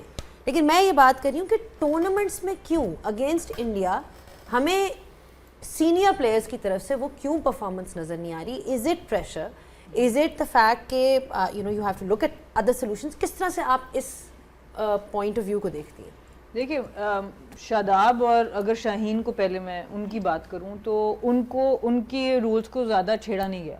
शाहीन को ऑलमोस्ट 99% हर मैच में नया बॉल दिया गया, ठीक है, तो उनका ये कोई मसला नहीं है। शादाब को भी मिडल ओवर्स में यूज़ किया गया, ऐसा नहीं हुआ कि शादाब से कहा जी दूसरा ओवर आके कर दो या तीसरा कर दो या 19वां कर दो या 20वां कर दो। सो ये प्योरली ज़्यादा जिम्मेदारी इन दो प्लेयर्स की है कि इन्होंने अपने आप को कैसे एग्जीक्यूट किया, अपनी तैयारी कैसे की, लेफ्टीज़ पे अपने आप को कैसे तैयार किया, राइटी पे कैसे किया, कंडीशंस पे कैसे किया। बाबर के लिए मैं सिर्फ कहूँगी कि अपार्ट फ्रॉम जो जब ये ओपन करते थे वहाँ पर इनकी परफॉर्मेंसेज अलग थी। पिछले 1 साल में हमने बाबर को बहुत गलत भी उनके साथ किया है, उनकी अपनी जिम्मेदारी भी है। मैं कह रही हूँ 80% बाबर की जिम्मेदारी है, लेकिन मिस हैंडलिंग भी हुई है उनके साथ। जहाँ तक सीनियर प्लेयर्स की रिस्पॉन्सिबिलिटी की बात है, सीनियर प्लेयर अपनी टीम में जगह सिर्फ एक तरह जस्टिफाई करता है अगर वो मैच विनर होता है। आप जूनियर जब आता है ना, वो सीख रहा होता है, वो आसपास से चीज़ें एब्जॉर्ब कर रहा होता है कि मैंने मैच जिताना कैसे। जैसे ही वो टीम में आ जाता है, पहला टारगेट एज अ क्रिकेटर आपका होता है मैं ग्रीन जर्सी पहन लूँ। आपने वो पहन ली, फिर आप कहते हैं जी मैं टीम में एक परमानेंट हिस्सा बन जाऊँ। जब आप वो बन जाते हैं फिर मैं कहते हैं मैं मैच जिताना शुरू कर दूँ। तो जूनियर तो का काम है आपको चिप इन करना। जहाँ सीनियर ने 50 किया मैं 20 कर दूँ, जहाँ किसी ने 4 ओवर का स्पेल 4 विकेटों का स्पेल किया मैं 2 विकेट्स ले दूँ। पर as a senior player the only way आप अपनी जगह को जस्टिफाई करते हैं टीम में जब आप मैचेस जितवाते हैं, और वो भी बड़ी टीम के अगेंस्ट। वो अनफॉर्चुनेटली हमारे अभी प्लेयर्स नहीं कर पा रहे। उसमें ज़्यादा मैं अभी भी कहूँगी रिस्पॉन्सिबिलिटी प्लेयर्स की है, बट हम as management, as preparation, as administration उनको हेल्प नहीं कर रहे, हम उन ऑब्स्टिकल्स में प्रॉब्लम डाल रहे हैं। और आप ये देख लें, यूएसए ने इंडिया को ज़्यादा पुश किया, और यूएसए अभी तो हम इंडिया से परेशानी पकड़ रहे हैं ना कि हम इंडिया को नहीं पहुंच पा रहे, इंडिया हमसे आगे निकल गया है। यूएसए ने पिछली बार आपको हराया है, बट ओवरऑल जो वो टूर्नामेंट खेल रहे हैं हमारे मैच के अलावा बड़ा तगड़ा टूर्नामेंट उन्होंने अभी भी खेला। अभी भी लीडिंग विकेट टेकर उनकी टीम में से वर्ल्ड कप का। सो ये टीमें भी आपसे आगे निकल जाएंगी अगर हम अपना एक्ट टुगेदर नहीं करेंगे। हम लोग as admin, as organisers, as players इकट्ठे एक पेज पे नहीं आएंगे तो ये बाकी सारी टीमें भी आपको बड़े आसानी से कंसेक्यूटिवली हराना शुरू कर देंगी। आपने देख लिया इंग्लैंड का हाल, नेपाल ने उनको ऑलमोस्ट पकड़ लिया था, वेस्ट इंडीज़ ने उनको हरा दिया। तो ये क्रिकेट किसी की मीरास नहीं है, हम इसके साथ ऑनेस्ट नहीं होंगे। आप सिर्फ just because you are Pakistan या कोई भी आप बड़ा नाम है क्रिकेट में, वो आपको बख्शेगी नहीं। चलिए, आपने बात की सिलेक्शन कमेटी की, आपने बात की मैनेजमेंट की, अब मतलब सिर्फ रेपुटेशन आपको नहीं safe, just summarising what she saying, reputation से भी बाहर आपको मोमेंट ऑफ ट्रूथ पे आना चाहिए क्योंकि टूर्नामेंट चल रहा है। अब वो तो ऐसे बैक एंड जॉब्स हैं जिनको आप ओवर पीरियड ऑफ टाइम शायद कर सकते हैं। अब आपका मैच है नामीबिया से और ये लास्ट आपका मैच है राउंड का, आप ये जीतेंगे तो आप सुपर 8 में जा रहे हैं जहाँ पे और तगड़ी टीमें आएंगी। इंपॉर्टेंट है कि डू और डाई है, जीतना है, क्योंकि अगर गॉड फॉरबिड आप हारते हैं तो यूएसए थ्रू हो जाएगी। यूएसए ने अपने पूरे मैच खेल लिए हैं और वो पॉजिटिव नेट रन रेट में, Pakistan negative net run rate में आ गया। आप इस 11 में कोई चेंज लाएंगे? इसलिए पूछ रहा हूँ कि आप वो ट्राई कर लें नामीबिया के खिलाफ ताकि सुपर 8 में आपका सेट हो जाए मामला कि अब इसको लेके चलना है आगे, या आप कहेंगे कि नहीं, विल कंटिन्यू विद दिस। आप क्यों स्माइल कर रहे हैं? नहीं, पहले गुल से सवाल हुआ, वो बात कुछ सोच रहे थे लेकिन उन्होंने कहा चलो ट्रूथ है, स्ट्रेट फॉरवर्ड है, दिस इज योर ओपिनियन। नहीं, ऑब्वियसली आप इसके इस परफॉर्मेंस के बाद तो आप डेफिनेटली चेंजेस करेंगे, स्पेशली आपके फास्ट बॉलर 2 पेसर के साथ जा रहे, एक को आप बॉल नहीं कराए, दूसरा जो कर रहे जिससे करा भी रहे हो उससे परफॉर्म नहीं और इसके फॉर्म नहीं है।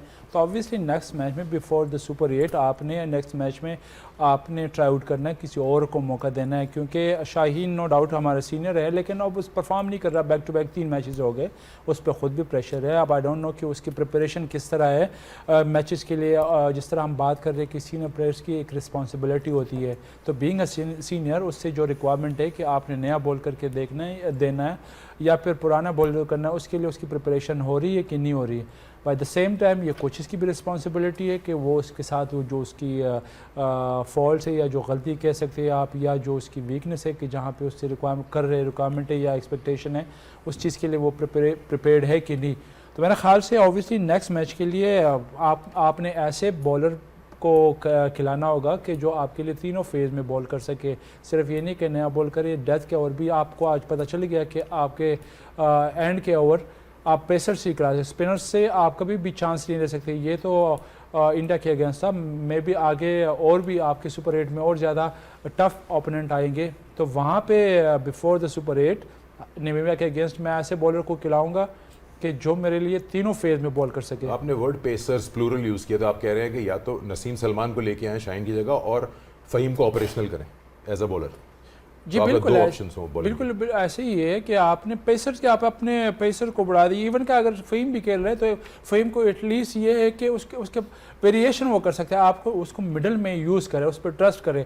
लेकिन जो मुझे नज़र आ रहा है, जिस तरह मैंने अभी रिसेंटली नसीम शाह की जो फॉर्म देखे, रिदम देखे और उसके पास जो स्किल्स है, आई थिंक वो आपके लिए तीनों फेज में बॉल कर सकता है। पावर प्ले में नया बॉल भी कर सकता है और डेथ के भी, और इवन वो अच्छे वेरिएशन के साथ जो यहाँ पे डिमांड कर रहा है आपसे स्लोअर बाउंसर, आप बिगर बाउंड्रीज को समटाइम आपके स्क्वायर चेंज होता है, पिचेस आपकी चेंज होती है, एक साइड की बाउंड्री आपकी बड़ी हो जाती है, तो उसको एक्सपीरियंस है, वो स्लोअर बाउंसर, तेज बाउंसर वो कर सकता है। ठीक। ऑल्सो जिस तरह आप पाकिस्तान के पास सकलैन बहुत सारे ऑप्शंस हैं बॉलिंग में, तो वही वाली बात आ गई, जैसे आपने कहा कि फ़हीम अशरफ भी हैं, उनको भी यूटिलाइज़ किया जा सकता है, बट अभी सेइंग है कि he should open the bowling with let's say Naseem और सलमान। हम उनकी यूटिलिटी की मैं बात कर रही हूँ कि एज ए बॉलर आप उनको किस तरह से देखते हैं, बिकॉज कभी हम साइम से भी, अभी आगा ने खुद भी कर लिया, फिर हम साइम से भी दूसरे एंड पे करा रहे थे। मैं वही कह रही हूँ, ऑप्शंस इतने ज़्यादा हैं कि वो एक थोड़ी सी कंफ्यूजन नज़र आ रही है कि कौन सा प्लेयर कहाँ पे बॉलिंग कराएगा। तो फ़हीम की लेट से बात, फ़हीम मेरा ख्याल है नया गेंद अच्छा करता है, उसने 4 डे क्रिकेट काफ़ी खेली हुई है, और नए गेंद अगर थोड़ा बहुत विकेट थोड़ा सपोर्ट करती है, नया गेंद है, अच्छे एरिया से टॉप ऑफ अगर गेंद करता है, नए गेंद की यूटिलाइजेशन अच्छी कर लेता है, तो मेरा ख्याल है देयर इज़ नो हार्म। हाँ ऐसा है, उसके स्टैट्स बताते हैं कि वो डेथ में उतना कामयाब नहीं है, तो आप उसको नए गेंद के साथ और मिडल ओवर में 1-2 ओवर करवा के आप 3-4 ओवर करवा सकते हैं उसको। अगर आप उसको ओवर नहीं करवा रहे तो मेरा नहीं ख्याल कि उसकी कुछ जगह बनती है। फिर अगर ऐसा देखा जाए, आपको अगर उसको रखना ही है तो आपको बॉलिंग करवानी ही करवानी है।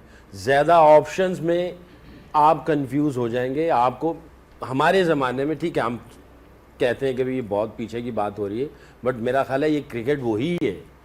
हमारे पास अगर 5 पक्के बॉलर नहीं है ना, 5 पक्के बॉलर और 5 पक्के बैट्समैन जो मैच ही जिता के लेके चले जाए, तो ये तो 10 हो गया, एक विकेट कीपर ऑलराउंडर हो गया, और उनमें से कोई एक बॉलिंग बीच में आ जाए, 6 से ऊपर आप गए, इसका मतलब है कि अब आपका plan A B C D सब खुलना शुरू हो गया। प्लान, जब तक आप प्लान A में रहेंगे आप अपनी सुपर स्ट्रेंथ में रहेंगे, अगर प्लान B आया तो आप सुपर स्ट्रेंथ जो स्ट्रेंथ है नंबर 2 में चले जाएंगे, और अगर थोड़ा सा और नीचे गए तो इसका मतलब है आपका प्लान C शुरू हो गया। तो प्लान C आप कितना बिलीव है उसके ऊपर, प्लान B के ऊपर कितना बिलीव है, आपका हमेशा प्लान A के ऊपर ही बिलीव होता है। जितने भी टॉप क्लास के स्पोर्ट्स पर्सनालिटीज़ हैं आप उनसे पूछेंगे और वो ये कहते हैं कि हमने अपनी ज़िंदगी में कभी भी प्लान B को सोचा भी नहीं है, हमने क्या हमारा जो कुछ भी है सुपर स्ट्रेंथ पे प्लान A के ऊपर ही है। तो ठीक है, ये क्रिकेट है, टीम गेम है, इसमें आप प्लान B किसी एक इंडिविजुअल खिलाड़ी को कह सकते हैं और उस प्लान B के ऊपर आपका कितना बिलीफ है, और अगर आप उसको इस्तेमाल ही नहीं कर रहे और फिर कहीं क्रंच सिचुएशन में आप इस्तेमाल करने, तो फिर आपका माइंडसेट क्या है और आपकी प्रेपरेशन क्या है, आप क्या सोच रहे हैं, आप किस तरह, क्या पूरे वर्ल्ड कप को देके चल रहे हैं, स्पोर्ट्स स्टाफ, कैप्टन, बॉलर किस तरह चल रहे हैं आप, तो आपके अंदर क्लैरिटी होना बहुत ज़रूरी है। मैं सिर्फ एक चीज़ क्लियर करना चाहता हूँ रिगार्डिंग ऑलराउंडर्स। ऑलराउंडर है कौन? ऑलराउंडर वो है एक कंप्लीट ऑलराउंडर जो पूरा बैट्समैन है और एक पूरा बॉलर भी है, जो कि इस टीम में नहीं है। ये जो हमारी टीम है ना, इसमें कंप्लीट ऑलराउंडर कोई भी नहीं है। अब इसमें आ जाते हैं रोल, एक है बॉलिंग ऑलराउंडर, एक है बैटिंग ऑलराउंडर।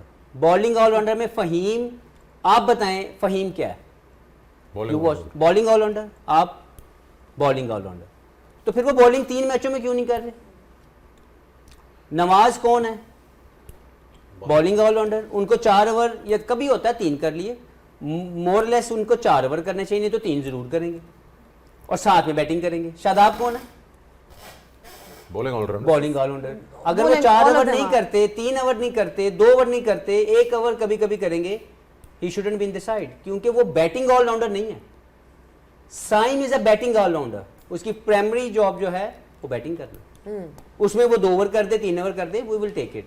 लेकिन जो बॉलिंग ऑलराउंडर हैं अगर वो अपने 3 या 4 ओवर इस फॉर्मेट में नहीं कर रहे, वो फिर उसकी टीम में जगह नहीं बनती। नहीं, आप ये कह रहे हैं कि तीनों को चार अपने सारे ओवर्स कराने चार चाहिए? अपनी utility मैं ये कह नहीं, रहा हूँ, मैं मैं ये कह रहा हूँ कि clarification 3 कर ले, ओके, 4 कर ले, कुछ लेकिन ना bowling, करना कुछ समझ नहीं आती bowling, कि एक बॉलिंग ऑलराउंडर खेल रहा हो। सकलैन भाई के बाद से मैच करता है, जो सकलैन भाई अपना प्लान ए कह रहे हैं ना, अगर आपकी टीम, हमने ये एक आध मैच शो पहले भी बात की थी, अगर आपके पास 5 पक्के बॉलर्स नहीं है, आप ये नहीं कह सकते कि हमें हर मैच में 4 ओवर करके देंगे, इसका मतलब है आपकी बॉलिंग लाइन सेट नहीं है, और हमारे पास ऐसा कोई प्लान नहीं है।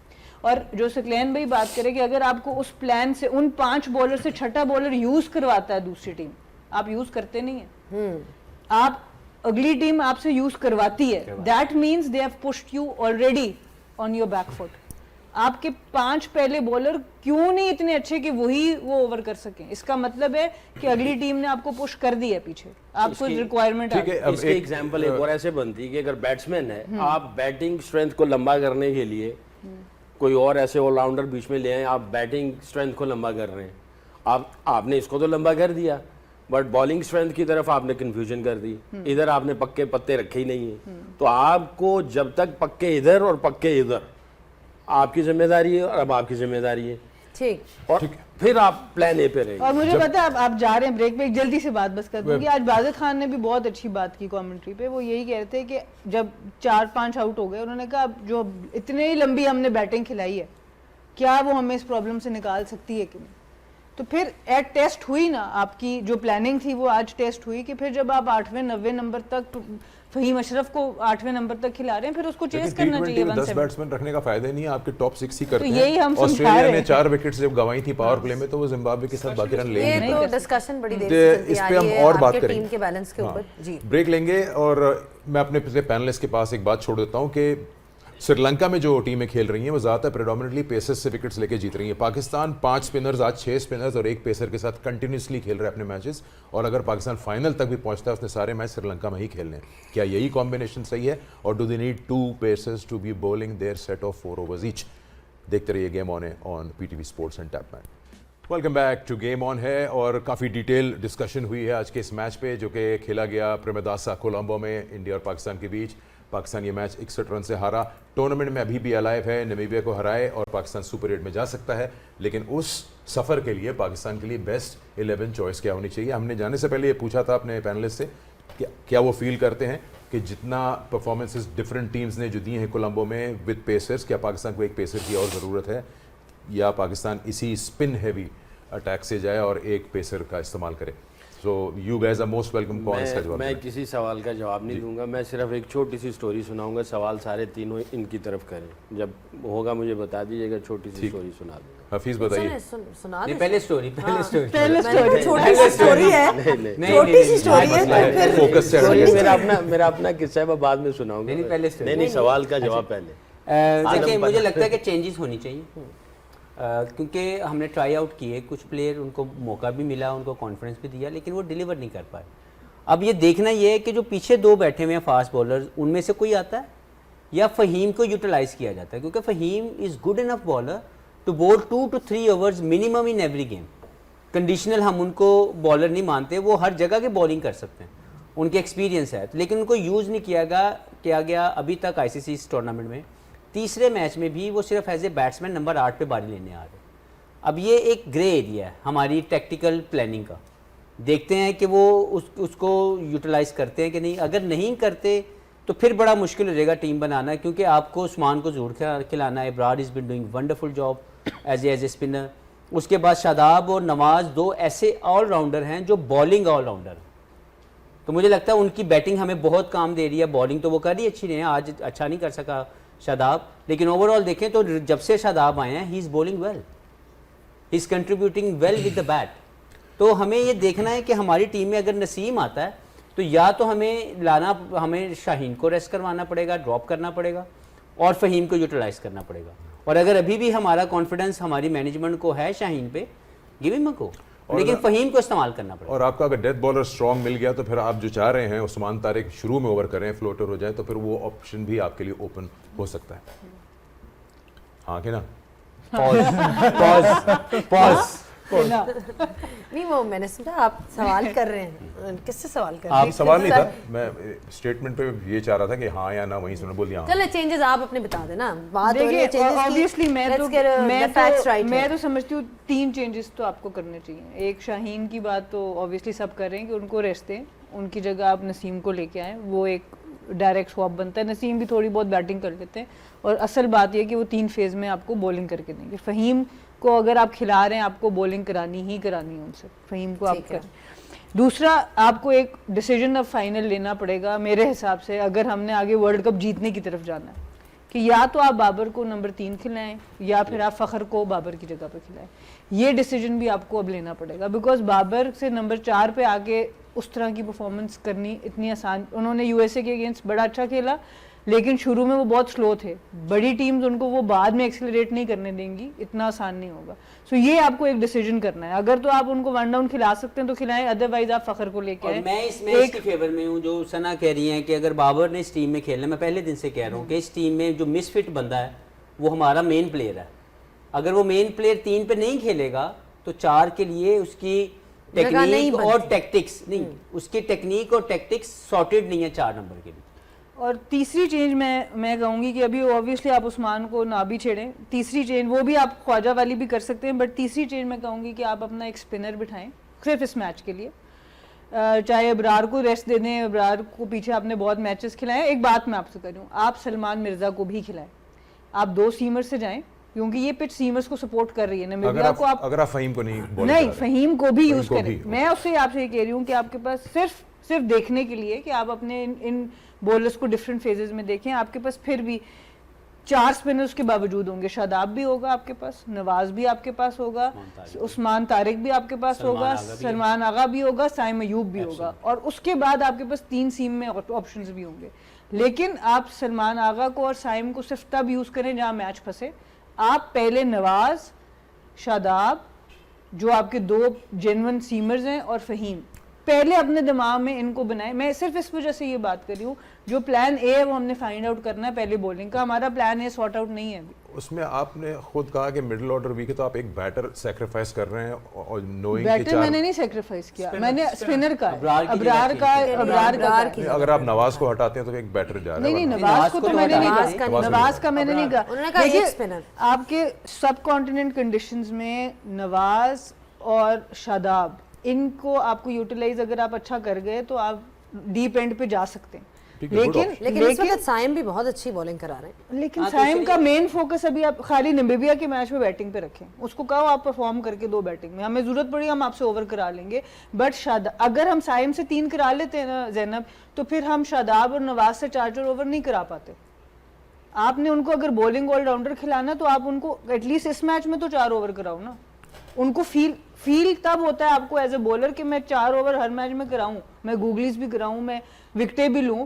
कॉन्फिडेंस बिल्ड करना ना आपने। साइम का तो कॉन्फिडेंस बॉलिंग में बिल्ड है, वो आपको कोई परेशानी नहीं है। इस मैच में आपने जीता, आपने इस मैच में 2 काम करने हैं, आपने मैच जीतना भी है और आपने अगले मैचेस के लिए इन प्लेयर्स को कॉन्फिडेंस देना है। अब आपने सिलेक्ट कर लिया है, आपने इन्हीं को कॉन्फिडेंस दे के अगले सुपर 8 के लिए अपने आप को तगड़ा करना।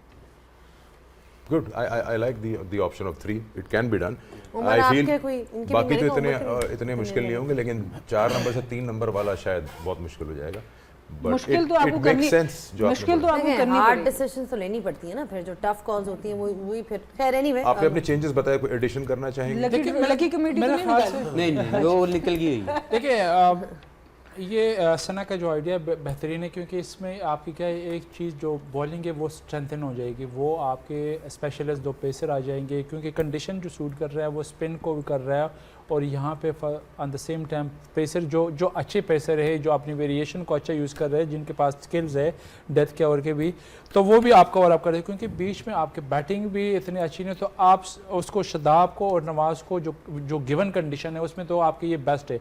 आपके पास फिर नंबर 8 पे ऑप्शन आ जाता है फ़हीम अशरफ का, अगर आप जहाँ पे ज़रूरत पड़ती है बॉलिंग की आप उससे बॉलिंग करा दो। अदरवाइज आपके पास 2 जेन्युइन पेसर होंगे, नसीम और सलमान मिर्ज़ा। तो आई थिंक ये एक हम चेंजिंग कर सकें। लेकिन ये फिर ये है कि आप इब्रार आपका वो भी मैच विनर बॉलर है, आप उसके साथ बात करके आप उनके साथ उनको अपने और कॉन्फिडेंस में ले कि हम आपको ड्रॉप नहीं करें, हम कम्बिनेशन ट्राई आउट करना चाहिए। क्योंकि आगे सुपर 8 में आपके डिफरेंट ओपोनेंट आएंगे, डिफरेंट अपोजिशन आएंगे, मे बी कंडीशन थोड़ी सी चेंज हो, जहाँ पे श्रीलंका में खेले, लेकिन अब कंफर्म नहीं है कि हम सारे मैचेस कोलंबो में खेले कि हमारे मैचेस कैंडी में भी पहले के लिए जाएंगे। पहले के जाएंगे हम। तो वहाँ पे आपके पेसर की ज़रूरत पड़ सकती है। तो एक तो आपके कम्युनिकेशन प्लेयर के साथ उसको कॉन्फिडेंस में लेना, ये बड़ा इंपॉर्टेंट है। और आई थिंक जो नेक्स्ट मैच में इसमें हमें 2 जनरल पेसर के साथ जाना चाहिए। अच्छा, आप भी कोई सजेशन दे दें या स्टोरी सुना दें? स्टोरी पे आऊँगा, मगर मैं ये समझ रहा हूँ कि ये जितनी भी चीज़ें हैं, मेरा एक जो थिंक टैंक है उससे ये क्वेश्चन बनता है, अगर सुने या क्वेश्चन पहुंच जाए। इंग्लिश में बोलना पड़ेगा, सिलेक्ट में उर्दू समझ नहीं आएगी उनको। नहीं जी, सीधे पंजाबी जी गल करदी वांदी पंजाबी जी समझ वो भी नहीं आनी, समझ अभी नहीं आ रही, तेन जी जानते हो। फिर पंजाबी जेडे लोग ने उन्हें तो समझ आया। देखें वर्ल्ड कप की प्रेपरेशन फिर कैसी हुई हमारी, किस माइंडसेट से हम लोग अंदर गए, एक। नंबर 2, कब से हमने स्टार्ट शुरू कर दिया था वर्ल्ड कप को टारगेट बनाना है कि हम वर्ल्ड कप खेलने जा रहे हैं, हमने जीतना है। वो कौन सी डेट थी? अब आ गए हम लोग। अब ये जितने भी सॉल्यूशंस हमने दिए हैं ये सब एक्सपेरिमेंट है। क्या आप मेगा इवेंट में भी एक्सपेरिमेंट्स के साथ ही चलते चले जाएंगे? वैसे इन सब में बहुत पावरफुल लॉजिक्स हैं, तो कितने बड़े ब्लंडर्स हुए हैं ये। अच्छा, मैं आपको स्टोरी सुनाता हूँ। मैं नया इंग्लैंड में गया, पंजाबी बंदा जिन्होंने उर्दू भी नहीं सी आती, कराची जाके उर्दू सीखी।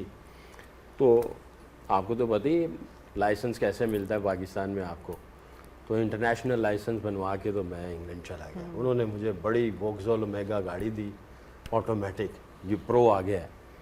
तो दीवार के सामने गाड़ी खड़ी कर दी उन्होंने ना।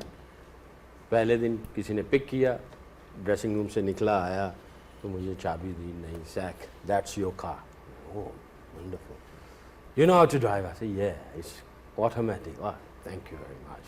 चाबी पकड़ी, गाड़ी के अंदर बैठा। अब मैं चेक कर रहा हूँ कि ये रिलीज़ कैसे होगा, क्योंकि मैं तो चलाता था सुजुकी मरगला, तो अब उसका गियर चेंज नहीं हो रहा।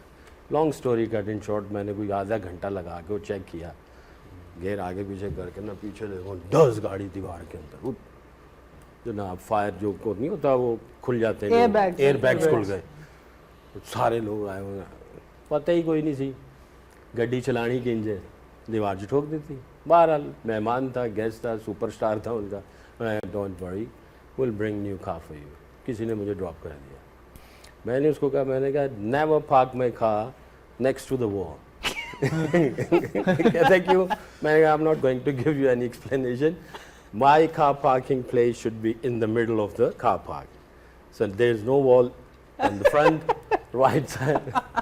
तो मैंने उनको बताया कि मेरी बीच में हो ताकि मैं आराम से गाड़ी निकाल सकूं। अब बहुत सारी चीज़ें सीखनी थी, ऑटोमेटिक गाड़ी कैसे चलानी है, गाड़ी निकालने कैसे है। अब मैं सड़क पे आ गया अगले दिन, इधर से ऑन पड़ रहा है, उधर से पड़ रहा है। असली लक्ष्मी चौक गड्डी चला रहे हैं, लंदन से गड्डी चल रही है, ऐसे जैसे लक्ष्मी चौक चल रही है, गाड़ी चल रही है, लोग हॉर्न मार रहे हैं, ऐसी मौज मस्ती में घर पहुँच जाते थे। 1 दिन 2 दिन 3 दिन, अगले दिन एलेक्स स्टुअर्ट मेरे पीछे पीछे, हॉर्न बज रहे हैं मौज मस्ती में। उसने आके मुझे बताया, कहते यार सैकी तुझे तो हॉर्न पड़ रहे थे। मैंने तो सो व्हाट? कहते हैं तुझे पता नहीं ये क्या हो रहा है? मैंने कहा नहीं। कहते हैं तो ये गालियाँ दे रहे हैं। अच्छा, नहीं तुझे गाड़ी नहीं आती? मैंने कहा चला तो रहा हूँ, घर जाता हूँ, आता हूँ, कॉन्फिडेंट हूँ, मेरे पास कॉन्फिडेंस है। कहते हैं कॉन्फिडेंस को साइड पे रख कर तुझे कुछ पता है? कहते हैं कॉन्फिडेंस भी साइड, लोगों को मुसीबत डाली हुई तूने, कुछ सीख उसको। मैंने एक दोस्त था मेरा, उसको फ़ोन किया, मैंने कहा यार ये आज एलेक्स स्टुअर्ट ने ये मुझे कहा, मैं क्या करूं? उसने कहा तू सीखे नहीं? मैं क्या की? कहते हो ड्राइविंग लाइसेंस लेने से पहले। मैं कहा नहीं। उसने मुझे किताब लेके दी, वो एडी मोटी इंग्लिश है, वो मैं क्या कौन पढ़े हो, उस साइड में रख दी। अगले दिन मैं फिर निकल गया, तो आगे एक गाड़ी वाला मेरे से घटिया गाड़ी चला रहा है, वो उसको चलानी नहीं आ रही, बड़ा स्लो चल रहा है, कोई हॉर्न नहीं दे रहा। मैं गया ना तो मैं हॉर्न मारा ना जरा ही कर रहे के थान भी मौका मिला। बहरहाल एनीवे मैंने अपने ये दोस्त को आपको फ़ोन किया। अच्छा मैंने दोस्त को फ़ोन किया, मैंने कहा यार उसको कोई हॉर्न नहीं मार रहा था, मुझे सब हॉर्न मार रहे थे। क्यों? मैंने कहा यार बहुत गंदी गाड़ी ड्राइविंग कर रहा था, स्लो। कहता कुछ साइन वाइन गाड़ी के, मैंने कहा हाँ एक रेड कलर का ना एल लिखा हुआ था। कहता वो लर्नर था भाई, ये इसका मतलब है लर्नर, तो इसको कोई हॉर्न नहीं मारेगा, सारे रास्ते देंगे और आहिस्ता आहिस्ता ये सीख जाएगा। मैंने कहा अच्छा। मैं गया DIY स्टोर, वहाँ से जाके ना मैंने वो जनाब प्लेटें ख़रीद ली। मैं जब भी घर से निकलूँ प्लेट लगाऊँ और गाड़ी चलाता हूँ तो ओवल जाऊँ, उधर से गाड़ी लगाता हूँ इधर आऊँ। 3-4 महीने में वो एल प्लेट लगी रही, रास्ते भी सीख लिए, आना जाना भी लगा रहा, कुछ रूल रेगुलेशन का भी पता चल गया। उससे मेरी ज़िंदगी बहुत आसान हो गई उस एल प्लेट से। अगर ये एल प्लेट नहीं लगेगी ना हमारी पूरी टीम के ऊपर, तो यकीन करें हमारी ग्रोथ नहीं होनी, हमने कुछ सीखना नहीं है। वरना ये प्रोग्राम स्टार्टिंग में हमने क्या कहा था, एशिया कप के मैचेस निकाल लो, उससे पिछले मैचेस निकाल लो, ये सारी बातें वैसी होंगी और ये इसी तरह रिपीट चलता रहेगा, स्टीरियोटाइप चलता रहेगा चलता रहेगा चलता रहेगा। ऊपर से लेके नीचे तक सबको सीखना है। मैंने सीखना है, आपने सीखना है, सब ने सीखना है, कोचेस ने सीखना है, प्लेयर्स ने सीखना है। अगर ये एल प्लेट नहीं लगेगी और स्टबन रहेंगे और जनाब दीवार के साथ टक्कर मारते रहेंगे, नुकसान हमारा और पाकिस्तान का है। यानी हॉर्न वाजिया ने सानू नहीं समझ आ रही, ऐसी लक्ष्मी चौक की गड्डी चला रहे हैं और मौज मस्तियाँ कर रहे हैं। और यकीन करें पाकिस्तान की शान, पाकिस्तान की इज़्ज़त को सामने रखते हुए हमें सीखना है। अगर पाकिस्तान की इज़्ज़त कहीं ऊपर करनी है, उसके झंडे को ऊपर लेके जाना है, अगर नहीं सीखोगे तो हॉर्न भी पड़ेंगे, गाली भी पड़ेंगे। समझ आ गई आपको? एनालॉजी अच्छी लगी, इतनी अच्छी उन्होंने कार के साथ लर्निंग एक्सपीरियंस के साथ एनालॉजी दी, बट मैसेज जो कोर मैसेज था which was that you have to learn, which I hope that Pakistan does because they're still very much in the tournament and of course one would hope कि वो अपनी गलतियों से at some point सीखें और उसके मुताबिक डिसीजन मेकिंग भी उसके मुताबिक हो। चलिए जी एक ब्रेक लेते हैं, ब्रेक के बाद जब वापस आएंगे तो एक नज़र ये भी डालेंगे कि आगे क्या है वर्ल्ड कप में, what can we expect in terms of the games that we have for tomorrow, और इंडिया की बैटिंग के ऊपर भी एक दफ़ा बात ज़रूर करेंगे बिकॉज जिस किस्म की इनिंग्स आज किशन ने खेली that is definitely praiseworthy. Taking a short break here on game on है, keep watching PTV sports and tapmad. Welcome back once again to game on है। बात हो रही थी इंडिया पाकिस्तान मैच की और वर्ल्ड कप में, और शेर सुर्खियां अगर आप देखें तो वेस्ट इंडीज़ आज पहली वो टीम बन गई जिसने सुपर 8 में क्वालिफाई कर लिया। उन्होंने अपना मैच 9 विकेट से जीता, शानदार परफॉर्मेंस दी और नेपाल को बिल्कुल चांस नहीं दिया। तो ये पहली टीम बन गई इस वर्ल्ड कप में जो सुपर 8 के लिए क्वालिफाई कर गई है। उसके अलावा USA ने अपना 4 मैचेस का कोटा पूरा कर लिया राउंड में, उनके पास और मैचेस बाकी नहीं हैं। उन्होंने अपना मैच जीता 31 रन से और शानदार परफॉर्मेंस दी और इस तरह से उनके 4 मैचेस कंप्लीट हो गए। वो सिर्फ वेट करेंगे पाकिस्तान के मैच का नामीबिया के साथ। अगर वो पाकिस्तान जीतता है तो USA घर जाएगा, वरना USA के पास चांस है सुपर 8 में आने का इंडिया के साथ ग्रुप A में। ये है आज की सिचुएशन। कल भी 3 मैचेस खेले जाएंगे और वो बड़े इंपॉर्टेंट मैचेस होंगे इस लिहाज से कि एक में श्रीलंका होम टीम जो है वो अपना फैसला करेगी कि वो आगे बढ़ती है कि नहीं, और ऑस्ट्रेलिया घर जाता है कि नहीं। और वो है आखिरी मैच कल का, श्रीलंका वर्सेस ऑस्ट्रेलिया का। श्रीलंका जीतता है और ऑस्ट्रेलिया अगर हार गया तो ऑस्ट्रेलिया के चांसेस बिल्कुल वीक हो जाएंगे क्वालिफाई करने के सुपर 8 के लिए। श्रीलंका आगे निकल जाएगा। इंग्लैंड मुकाबला करेगा इटली से और कल का पहला मैच अफगानिस्तान का UAE से होगा। अफगानिस्तान की भी सूरत हाल कुछ खास नहीं, वो अपने 2 मैच हार चुके हैं। अब देखना यह है कि ऑफिशियली कितने मार्जिन से ये बीट करते हैं और आगे कहाँ तक जाते हैं। इंडिया की बैटिंग पे कुछ नज़र डलवा रही थी ब्रेक से पहले ज़ैनब, और उन्होंने कहा था कि एशियन किशन की बैटिंग देखना ज़रूरी है। नहीं, मज़ा आया हफीज़ उनकी आज बैटिंग देख के। As a player of course you go to admire someone जो कि इस कैलिबर पे बहुत ज़्यादा फोकस दिया जा रहा था, अभिषेक शर्मा पे, तिलक वर्मा पे, हार्दिक पांड्या पे, but he was the one जिन्होंने शुरू में आते साथ उन्होंने डोमिनेट किया है पाकिस्तान की बॉलिंग अटैक को। उन्होंने उनको सांस नहीं लेने दिया, the way they were going after the bowler. So what do you think about his batting, how do you rate him as a batsman जिस तरह आपने आज देखा जितना? देखिए सबसे पहले तो ब्रिलियंट टू वॉच था, जो उनकी शॉट रेंज थी कोई स्लॉग नहीं था। It was a pure technique behind playing his shots.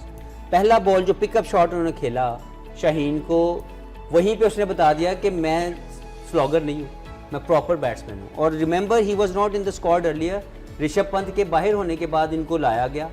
इनकी जो बैटिंग है वो हमेशा से शानदार थी, लेकिन आप डेवलपमेंट की काम देखें कि इनके कितने प्लेयर्स जाते हैं। अभी संजू सैमसन बाहर हैं, ऋषभ पंत की जगह पे ये as a wicket keeper batsman आते हैं और आके अपने स्टैंप करते हैं परफॉर्मेंसेस को। रिमेंबर पिछले साल 1.5 साल से he was not been selected क्योंकि इनकी टीम में जगह नहीं बन रही थी। शुभमन गिल खेल रहे थे, अभी बाहर कौन है? शुभमन गिल। तो स्टैंडर्ड सेट हैं और आज की जो इनिंग्स है, इतनी खूबसूरत इनिंग्स, इतनी शानदार इनिंग्स, शायद इस तरह की पिच के ऊपर मैंने इस तरह की इनिंग्सें बहुत कम देखी हैं जिसमें कोई एक प्लेयर आए और वो आपको प्योर ब्रिलियंस के साथ आपको बिल्कुल नल कर दे और आपके अपने 8 ओवर की इनिंग्स के इम्पैक्ट के ऊपर मैच खत्म कर दे। मैच यहीं पे खत्म हो चुका था। उसने अपने 80 रन में 71 रन उसके थे। Tilak Varma was just there just to help him out. He was tapping the ball and getting his singles और ये बंदा पहले 80 रन में 71 रन करके मैच को खुदा लाइन लगा चुका था। तो उसके बाद तो हमने सिर्फ एक मैच, एक रस्मी कार्रवाई हमारी पूरी हुई है। मुझे बहुत मज़ा आया इनकी इनिंग्स देख के और इसीलिए कहा जाता है कि जो आपके जो इंडिया की बात जब भी कोई दुनिया के पंडित करते हैं तो वो किसी एक प्लेयर पे बात नहीं करते, वो ओवरऑल स्ट्रक्चर की बात करते हैं कि ओवरऑल इनके पास इतने लाइक टू लाइक रिप्लेसमेंट्स हैं कि किसी एक के जाने से इनको कोई फ़र्क नहीं पड़ता। हमारे यहाँ पे ये मसाइल इसलिए आते हैं कि हमारे यहाँ पे जो एक बंदा खेल रहा है हम उसी के इर्द गिर्द रहते हैं और उसकी रिप्लेसमेंट्स रेडी नहीं करते। तो मुझे लगता है कि इंडिया हकीकतन इस वक्त एक मोस्ट डेवलप्ड कंट्री है और शायद वो ऑस्ट्रेलिया को भी पीछे छोड़ गई। It's like a factory of batters. अगर इंडिया को जिस तरह एक ज़माने में कहा जाता था सना कि factory of bowlers Pakistan produce करता है, तो उनकी वही वाली बात आ जाती है कि बहुत से भी प्लेयर्स हैं जो बाहर बैठे हुए हैं, who are if not more equally talented. और खाली अब बैटर्स ही नहीं, ज़ैनब बॉलर्स भी। आज बुमराह ने जो यॉर्कर कराया है, आप वो सिर्फ स्किल उनकी देखें कि नए बॉल से हमारे कितने बॉलर्स ने इस तरह से आउट किया। सो दोनों तरफ वो अपना काम कर रहे हैं, स्पिनर्स भी आ रहे हैं। लेकिन ईशान किशन का मैंने एक आध दिन पहले भी जिक्र किया था कि जितने भी यंगस्टर्स इनके आए हैं ना, शुभमन की भी बहुत हाइप है, ऑब्वियसली अभिषेक की भी बहुत हाइप है, ये कहीं ओवरशैडो हो जाते हैं। पर पर्सनली मुझे सबसे ज़्यादा ये पसंद है बिकॉज इनकी जिस तरह की एटीट्यूड है, फाइटिंग स्पिरिट है और आज जिस तरह गेम अवेयरनेस इन्होंने दिखाई। कुछ प्लेयर्स होते हैं जो पिच पे डिपेंडेंट होते हैं, इनमें से बहुत से वो वाले प्लेयर्स भी हैं, बट इनको अगर जो हफीज़ भाई ने बात की कि इस तरह की मुश्किल पिच के ऊपर 40 बॉल 70, इसीलिए ये मैच विनिंग स्कोर है। ये फ्लैट विकेट पे होता तो हफीज़ भाई भी कभी ये बात नहीं कर रहे होते। इस पिच के ऊपर जहाँ पर स्कोर करना मुश्किल था, इन्होंने पहले क्रीज को डीप इस्तेमाल किया, क्रीज को साइडवे इस्तेमाल किया, फिर साथ साथ डाउन द विकेट भी आए, पर इतना ही आए कि उसको शॉट चला ही नहीं, आके या रोक दिया या सिंगल कर दिया। तो ये सारी गेम अवेयरनेस थी ताकि बॉलर की लाइन भी डिस्टर्ब होती रहे और मुझे बैट बॉल भी बीच में मिलता रहे, क्योंकि जैसे हल्का सा निकलते थे अगला बॉल थोड़ा शॉर्ट होता था, स्क्वायर ऑफ द विकेट ये रन ले लेते थे। तो इतना इनको गेम अवेयरनेस है एट दिस लेवल। तो मुझे तो जितने इनके यंगस्टर्स हैं मुझे तो ये बहुत पसंद है और इनको मौका मिला है इस वर्ल्ड कप के अंदर और मुझे लगता है कि he is the real future star. मैं पहले भी बात की कि विराट कोहली से बोलने का स्टाइल, इनके दिखने का स्टाइल, इनके खेलने का स्टाइल, इम्पैक्ट सब कुछ मिलता है। तो I think he would be the future of India. ठीक है जी, बहुत सारी बातें हुई, सबसे डिस्कशन हुआ, इंडिया पाकिस्तान के मैच को डायसेक्ट भी किया गया और उम्मीद करते हैं कि हमारे सारे पैनलिस्ट की बातें आप लोगों ने सुनी होंगी। आई एम श्योर काफ़ी लोग एग्री करते होंगे, कुछ लोग डिसएग्री करेंगे, अपना अपना ओपिनियन है, बट ओवरऑल जो बात हमारे पैनलिस्ट ने की उसमें सेंस बनती है। लेकिन असल चीज़ जो है वो कोलंबो में है, क्या फ़ैसला करता है थिंक टैंक आगे वाले मैचेस के लिए। लेकिन एक चीज़ जो मैंने कभी सुनी थी वो रिपीट कर देते हैं कि कोई भी प्रॉब्लम सॉल्व करने के लिए पहला स्टेप ये होता है कि आप रिकग्नाइज करेंगे प्रॉब्लम है। जब आप वो मान जाएंगे तो फिर आई गेस चीज़ें आसान हो जाएंगी। 8 घंटे और 55 मिनट बाद आपसे फिर मुलाकात होगी आज ही और हम लेके आएंगे आज के 3 मैचेस। जब तक अपना ख्याल रखिए, जितना सो सकते हैं सोएं, फिर हमें सुबह ज्वाइन करें। आप सबका भी बहुत बहुत शुक्रिया, थैंक यू सो मच। देखते रहिए गेम ऑन है on PTV sports and Tapmad. Can you feel the thrill?